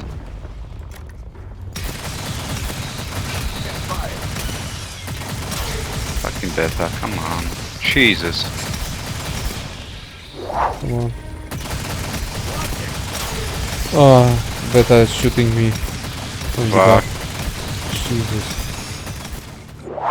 It is without question one of the strongest tactics in the game.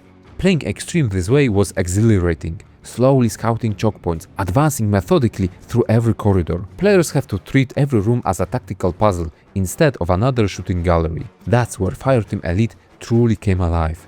On Extreme and Insane, randomly spawning xenomorphs suddenly matter. Every unexpected wave of enemies demands immediate attention. Players have to be cautious and prepared. They can't simply panic and run around. Not only would the xenomorphs overwhelm them, their teammates would probably shoot them first. Grab the drives. I cannot Oh activate no!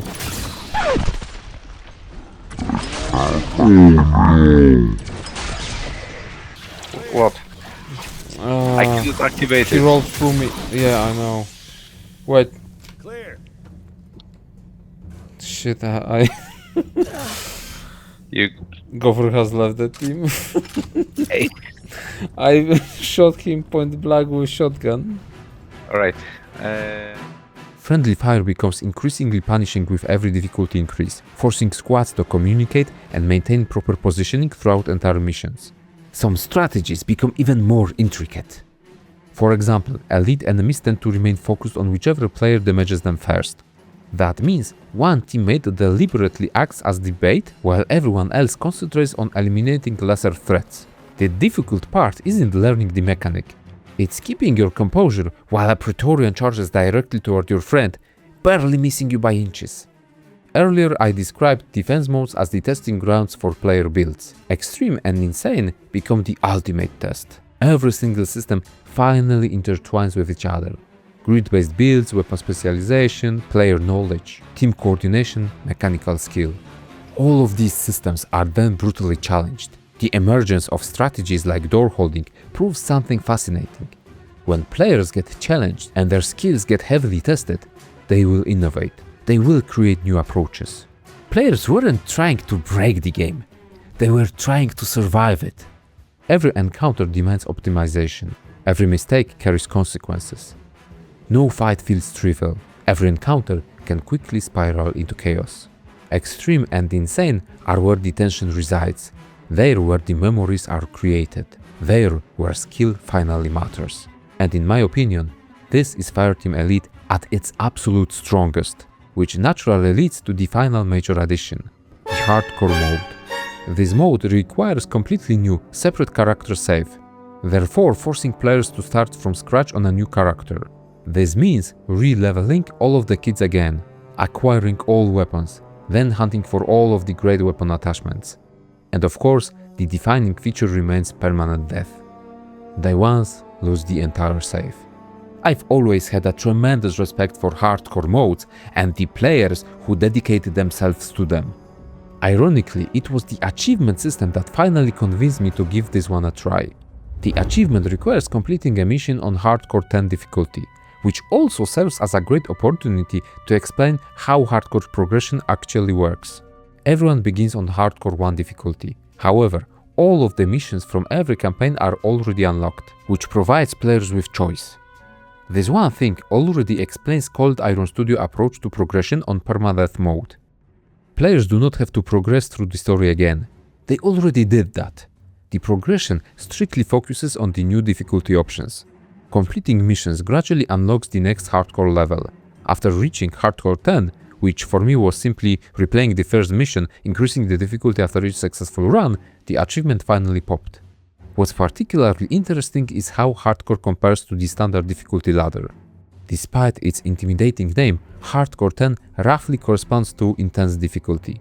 Arguably, it's even a little easier, since friendly fire is disabled, most likely to prevent griefing or accidental deaths caused by random teammates. It's a surprisingly welcoming approach.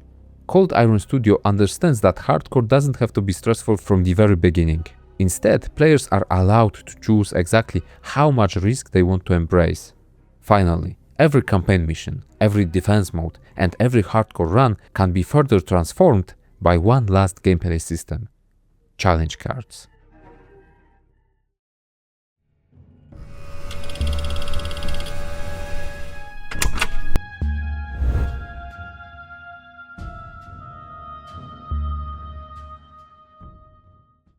Before talking about challenge cards, let's briefly discuss the game's currencies.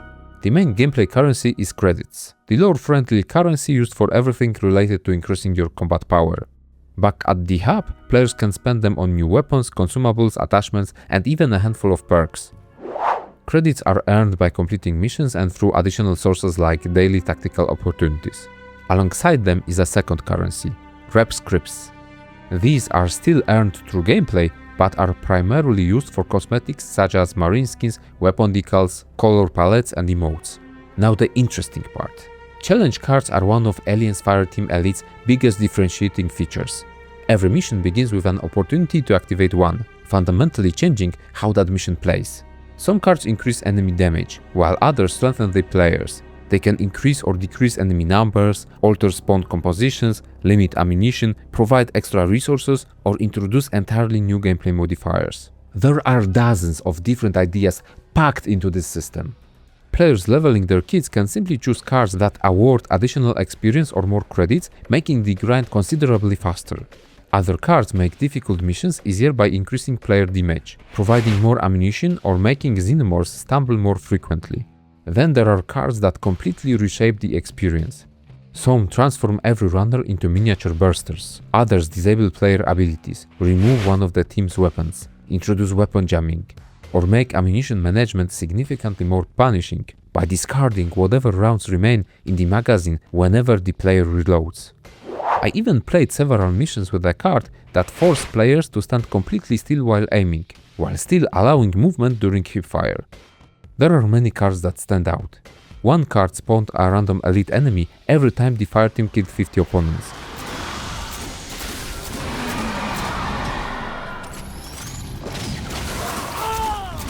Sometimes that meant fighting a Praetorian. Other times, a heavy synth appeared instead, occasionally leading to entertaining infighting whenever the mission itself was focused on xenomorphs. Another two cards continuously spawned either a Praetorian or a heavy synth that pursued the team throughout the entire mission. Killing one simply caused another to appear moments later. Yeah, he's behind us. In the corridor, right? Yes, Let's go. There are challenge cards that transform missions into speedruns by imposing strict time limits. These are merely a handful of examples. The real strength of the system isn't any particular card, it's the sheer variety. Challenge cards can make missions harder in exchange for greater rewards, or they can smooth the transition into higher difficulties by enhancing player capabilities, effectively acting as a bridge between difficulty levels. More importantly, every mission becomes far less predictable. Even after replaying the same campaign multiple times, simply activating a different card can create a noticeably different experience. Few cooperative shooters manage to achieve that level of replayability with such a relatively simple system. Unfortunately, the system surrounding these excellent ideas is far less elegant. Players begin with a handful of cards, but every card is consumed upon activation. To replenish them, players either earn additional cards by completing missions or purchase card packs at the hub. This leads to an interesting piece of the game's history. From launch until April 26, 2024, challenge card packs cost 150 rep scripts and contained 3 cards. Back then, every card carried considerably more value because the supply was limited. Then, on April 26, 2024, Cold Iron Studios made challenge card packs completely free, while at the same time increasing their contents from 3 cards to 10. At the time, this was widely regarded as a massive quality of life improvement. And it absolutely was. When I first learned about this change, my cynical side immediately assumed they must have been selling rep scripts through microtransactions. Surprisingly, that wasn't the case. From launch, Cold Iron Studios maintained that Aliens Fireteam Elite contained no microtransactions whatsoever, a genuinely commendable philosophy. Even the cosmetic DLC packs only granted a one-time bonus of rep scripts rather than selling them directly as a premium currency. Because of that, I'm inclined to trust the developers' intentions here. The change itself, however, created an unintended problem. Players can still earn challenge cards through progression, they still receive them as mission rewards, and the cards are still consumed every time they are used. But now players can also acquire unlimited free packs from the hub. The result is a progression system that no longer serves much purpose. Originally, the design made sense. Challenge cards were valuable resources. Their scarcity encouraged experimentation, rewarded progression, and gave mission rewards additional meaning. After the 2024 update, however, the design philosophy changed, while the acquisition system largely remained the same. Instead of becoming a clean modifier selection menu, the game simply removed the currency cost. The result is a strange hybrid between two different systems. Players still have to spin the wheel repeatedly until they accumulate enough copies of their favorite cards, despite those cards now being effectively free. Finding specific cards before a mission also becomes frustrating, forcing players to scroll through increasingly long lists. A simple search bar would have solved much of this issue. In my opinion, the ideal solution would have been abandoning the collectible aspect altogether and redesigning challenge cards into a dedicated modifier screen. This would allow players to freely choose whichever gameplay mutations they want before starting a mission. However, despite those shortcomings, challenge cards remain one of Aliens Fireteam Elite's strongest gameplay mechanics. The sheer variety of ideas packed into this system adds an enormous amount of replayability and gives players meaningful agency over how every mission unfolds.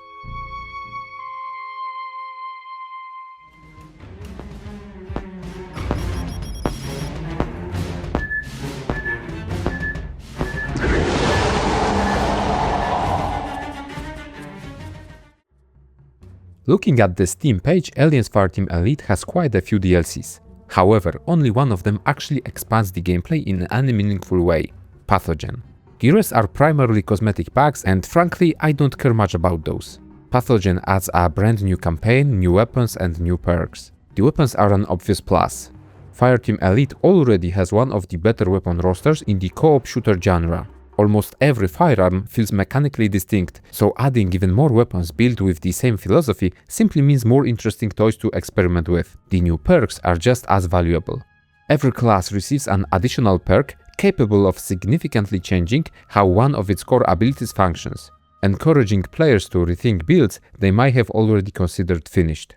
Interestingly, Pathogen doesn't attempt to reinvent Fireteam Elite. Instead, it reinforces everything the base game already did well. Chronologically, the 3 new missions take place after destroying the Xenomorph Hive aboard Katanka Orbital Refinery. We return to LV-895, this time to investigate increasingly abnormal Xenomorph behavior. Initially, it seems like another Hive outbreak, but that assumption slowly falls apart. There are clear signs that something is fighting the Xenomorphs. And soon enough, we discover exactly what. It's a genuinely intriguing premise. After all, what could be possibly fighting the Xenomorphs? Right from the beginning, the promise of a flower campaign noticeably raises the difficulty. Cold Iron throws larger enemy groups at the player, while mixing stronger elite variants into the same encounters. Okay, I was hoping that previously it was the end, but seems not.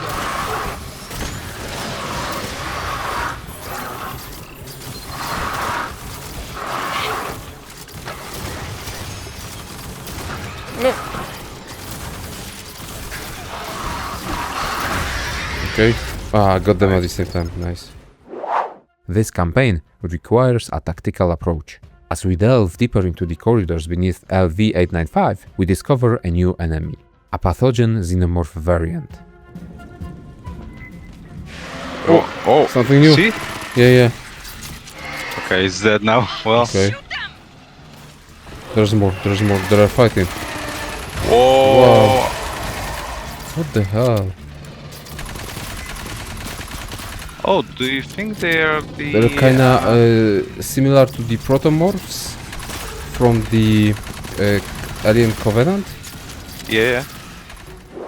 These creatures' designs clearly borrow inspiration from Covenant's neomorphs. Although the closer you look, the more distinct they become. Fans of the newer films will immediately recognize the influence, but the creatures still establish their own identity within the game. Soon enough, the pathogen enemies completely replace the xenomorphs as the primary threat. Cold Iron developers introduce few new variants to further flesh out this faction. These new designs carefully balance between familiarity and novelty. Blights effectively become bulkier spitters. That extra durability serves an important gameplay purpose. Since they take longer to eliminate, they become a dangerous artillery piece for much longer. More importantly, they create a fascinating tactical dilemma. Every second spent focusing on a blight gives the regular pathogen runners more opportunities to outflank players. Small change, sizable gameplay effect. Brutes take over the role previously occupied by Crushers and Praetorians as the main bruiser enemy. These new enemies aren't mere reskins. Together they complete the pathogen faction, fleshing out the third enemy force.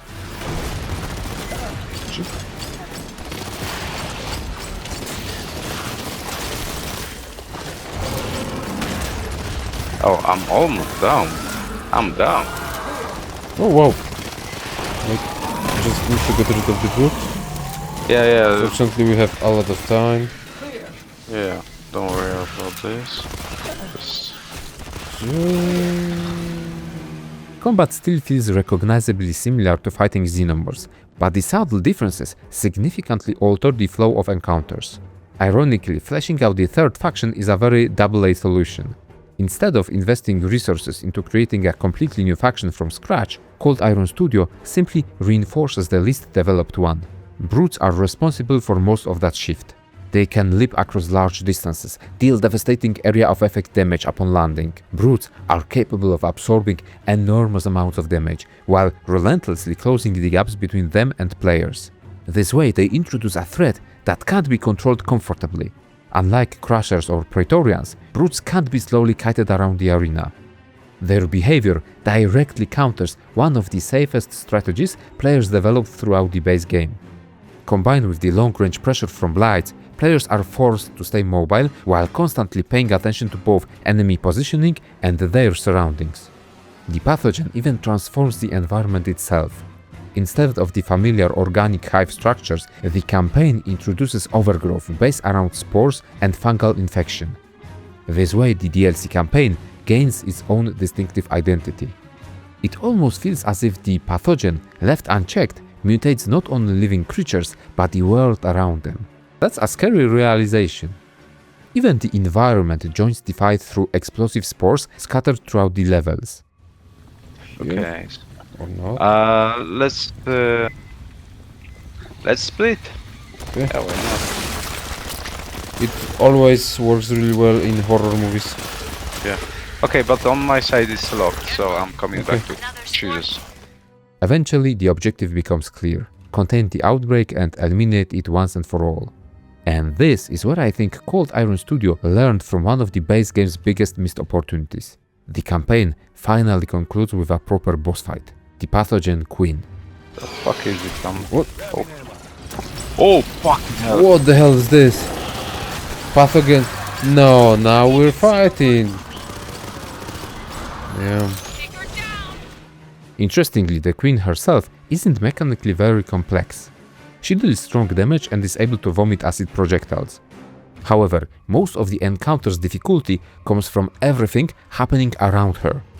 Constant waves of supporting enemies force players to divide their attention between controlling the battlefield and damaging the Queen whenever an opening appears.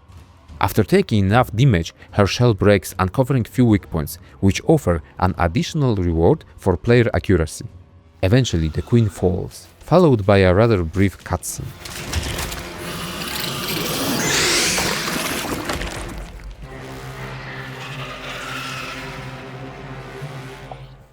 Still, the addition of the true final boss is absolutely commendable. The new weapons, the new perks, the new environments are also commendable. However, in the grand scope of things, Pathogen doesn't fundamentally reinvent Fireteam Elite. It adds enough, but ultimately it's more of the same. Depending on how much you enjoyed the base game, that will either be exactly what you wanted or not enough to justify returning. Rather than trying to become a second campaign, Pathogen focuses on providing one more compact adventure built around a new visual identity, a handful of enemy variants, and one boss encounter. Looking back, that's exactly what the DLC sets out to accomplish. It doesn't attempt to redefine Fireteam Elite. It understands what players already enjoyed and simply gives them another reason to come back.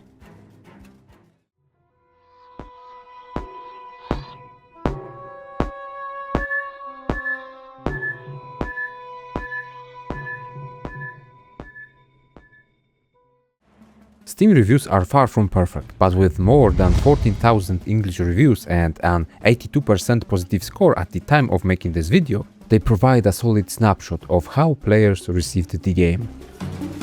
What I want to do is compare my own experience with the broader community. Interestingly enough, most of the recurring criticisms closely match the issues we've already discussed. The first complaint is the campaign length. Even in the positive reviews, players state that campaign is short. I understand that. In a perfect world with an unlimited budget, Fireteam Elite would probably offer a longer campaign with more missions and greater environmental variety. But this criticism ultimately comes down to expectations. Most players experience the campaign once and move on. Fireteam Elite, however, is clearly designed around replayability. Personally, I think the game becomes significantly more rewarding once player begins experimenting with different classes, builds, weapons, higher difficulties, and endgame progression. The problem is that many players never reach that point. We live in times of superficial access to content. With so many entertainment options, players try out a new thing for a few hours, and if it doesn't capture them, they bounce off. This approach does not favor Aliens Fireteam Elite. At the same time, a surprising number of positive reviews specifically praise those exact systems. The weapon design, class customization, build crafting, and satisfying gunplay appear again and again throughout player recommendations. Another recurring criticism concerns the AI-sent companions. And I can't really argue with that one. Fireteam Elite loses a considerable amount of its magic without human teammates.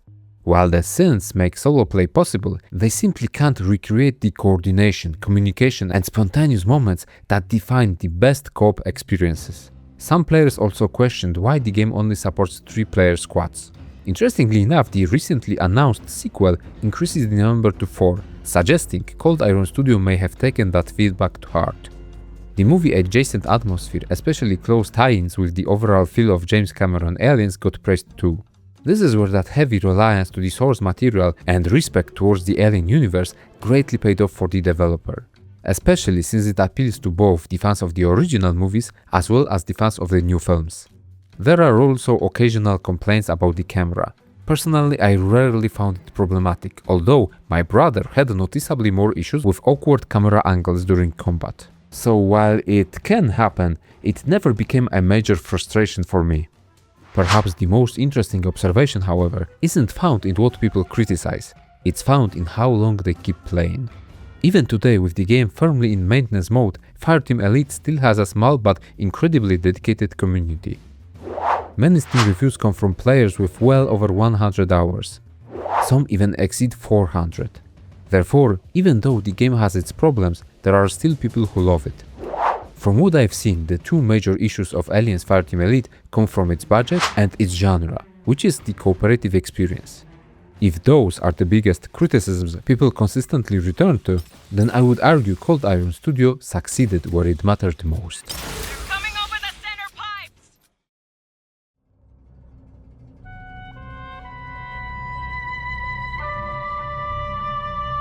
Not bad for a human. This chapter is dedicated entirely to achievements. I'm something of a completionist geek. Not to the point where it becomes detrimental, but the achievement structure of a game has always been important for me. In many cases, it complements the experience or even reveals something about the game's design. Achievements often reveal what the developer wants players to engage with. And Fireteam Elite's achievement list is surprisingly honest about what kind of game this really is. Aliens Fireteam Elite features 46 achievements in total. Out of those, I managed to unlock 43, which translates to a completion rate of 93%. The Pathogen DLC is fully integrated into the overall achievement progression, meaning completionists will need to own it. Reaching 100% completion is no easy feat. It reflects the game's grind-oriented structure, demanding time, commitment, and a solid level of player skill. You see, the main thing about Fireteam Elite's achievements, besides basic story-related and access point-related ones, is that the game is not afraid to ask for that extra step. The game rewards perseverance. Killing 10,000 Xenos might feel like a tall order, but it's quite easy when almost every mission swarms players with aliens. Leveling 5 Marine kids to level 8, however, is a different story. That achievement encourages versatility instead of sticking with one or two favorite classes. This is how trophies can influence player into discovering more about the game. The same philosophy applies to leveling 30 weapons to 4 stars. It encourages experimentation, giving players reasons to try firearms they might have ignored otherwise. Thanks to the exceptionally satisfying gunplay, I repeatedly found myself surprised by weapons that initially looked completely unremarkable. I also think 30 is a carefully chosen number. There are more weapons available, but the achievement usually unlocks around the same time players finish most of the other grind-heavy objectives. That's thoughtful balancing. Cold Iron Studios is not afraid of intimidating numbers. You thought 10,000 Xenomorphs is a lot to kill? Try 2,000 elite enemies. Now that's a lot. Then we have things like discovering 50 hidden caches or using 500 consumables. Players grinding these achievements will have to replay various missions countless times. Now, hardcore completionists will look at these achievements and laugh. This is not that bad. True. Number-wise, there are games like Gears of War franchise, infamous for their high numerical requirements, resulting in an endless grind. Aliens Fireteam Elite manages to land quite high on numerical scale. However, I think it still touches on that sweet zone where players can actually see themselves being able to reach certain thresholds. It's a long climb to the summit, but at least you can still see the peak. Some of the grind-oriented achievements also come with very specific requirements, making it worthwhile to know about them early. One of the examples could be the High Voltage Trophy. It challenges players to kill 1,000 enemies with electrical damage.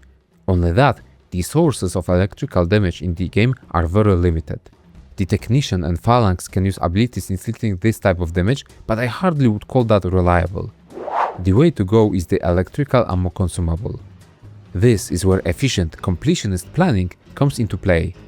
Since I had already reviewed the achievement list before starting my playthrough, I deliberately used electrical ammo whenever I had the opportunity, even if I didn't strictly need it, just to slowly build progress over time. The most efficient way of getting the achievement though is taking Smart Gun into mission 3 of the 3rd campaign and burning all ammo packs on incoming white spiders. Achievement progress is saved even if you failed the mission, so once you've exhausted your resources, simply restart and repeat. That's the way to go. Its fire damage counterpart is much easier, since the game uses a lot of fire-based weapons such as various flamethrowers or even fire-based abilities. The final numerical achievement players should keep in mind is Nurturing Expert. It requires healing teammates 100 times. This takes a surprisingly long time, so simply being aware of the requirement from the beginning saves a tremendous amount of effort later. The way I approached it with my brother was to heal each other each time we would have an opportunity, especially on standard difficulty runs devoted to farming XP. Eventually, it simply became a habit. Okay, I'm healing you, you're healing me. Yeah. I got you. Haha, me first. Oh, Okay. I got you. Wait, am I healing you or not? Okay. Yes, you are. If I would play solo, I was healing my synth companions. It still works, however, AI Marines do not heal you back. Achievement in Aliens Fireteam Elite can also encourage exploration. Players receive trophies for collecting every piece of intel scattered throughout the missions, sadly nudging completionists to dive deeper into Fireteam Elite's lore. Anything interesting here? Oh, something. I see something. Intel cowboy hat. Quite a few intel entries contain genuinely interesting world building, background stories and descriptions of various xenomorph species. Now we switch to skill-based trophies. Two of them stand out. The first challenges players to complete a mission without using ammo crates, consumables or medkits. Recon is highly recommended here. Interestingly, the achievement doesn't specify a difficulty setting, making it fairly approachable on lower difficulties. The real challenge isn't surviving, it's breaking habits you've spent the entire game building. Hey, I got an idea how to track down Okay, Hunter. don't. Searching this whole barge would take too long. Trigger discipline, however, is considerably more interesting. Unlike the previous achievement, this one specifically requires intense difficulty or higher because it's built around friendly fire. Players have to finish an entire mission without ever hurting a teammate. The way I did it with my team was to pick 3 technicians and cheese every encounter by door holding and camping in corners. You see, turrets cannot friendly fire, therefore becoming the most reliable source of damage. Still, a lot of caution, restraint and discipline was required. This achievement also serves as excellent practice before attempting extreme or insane difficulty. Speaking of difficulty, the final group of achievements is tied directly to completing the campaigns across the game's various difficulty settings. Completionists who truly want 100% completion will eventually have to master Fireteam Elite. The achievements begin with completing the 4 base campaigns on standard difficulty before gradually climbing all the way to insane. These are the achievements that actually push players to become more skilled, proficient in the game. It also gently encourages gamers to experience the Fireteam Elite in modes that transform xenomorphs from disposable cannon fodder into terrifying predators, creating an experience much closer to the tension of the films. I've already discussed my experience with higher difficulties. Keep in mind though, that part of my motivation for trying out high-risk missions was to satisfy my completionist urges. This is also where challenge cards return. They can significantly ease the achievement grind without disabling trophies. Some increase player damage, others boost experience or credit gains, and many make difficult missions noticeably more manageable. And that's just good design. The achievement list ultimately mirrors Fireteam Elite itself. It asks players to master different classes, experiment with weapons, explore missions and eventually overcome the highest difficulties. The grind is substantial, but unlike many achievement lists, it rarely feels disconnected from the game's core systems. Almost every trophy pushes players toward content worth experiencing anyway. Next drop. Don't do that.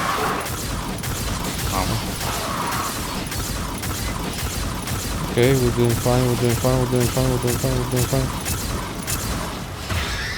Great. Nice. Good.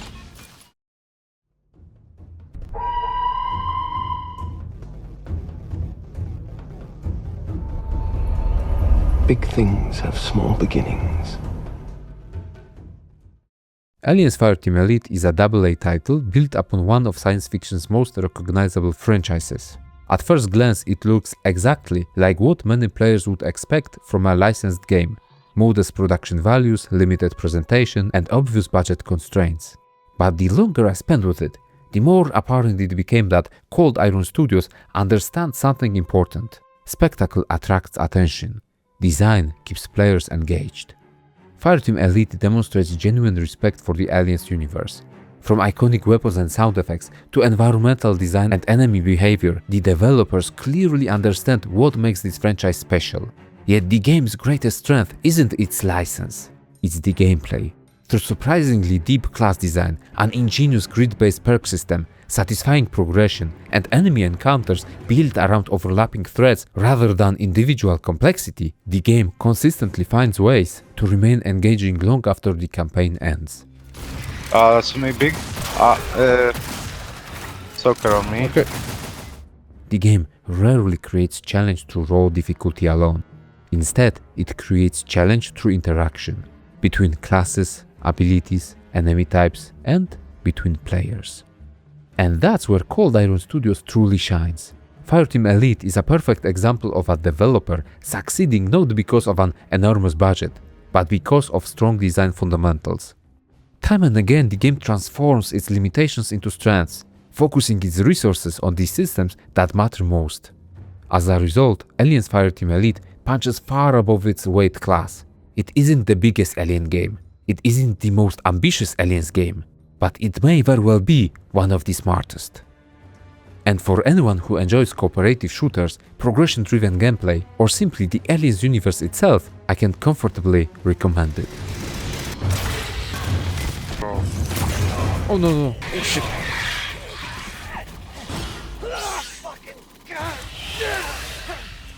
Okay, it was a little bit scary. Okay? Hey, thank you for watching this video till the end. If you liked it, then hit the thumbs up, maybe leave a comment and subscribe for more similar video game analysis in the future. If you didn't like it, tell me why. My question to you after this video is: which are your favorite video games in the Aliens franchise and why do you like them? So, that's all from me. Bye.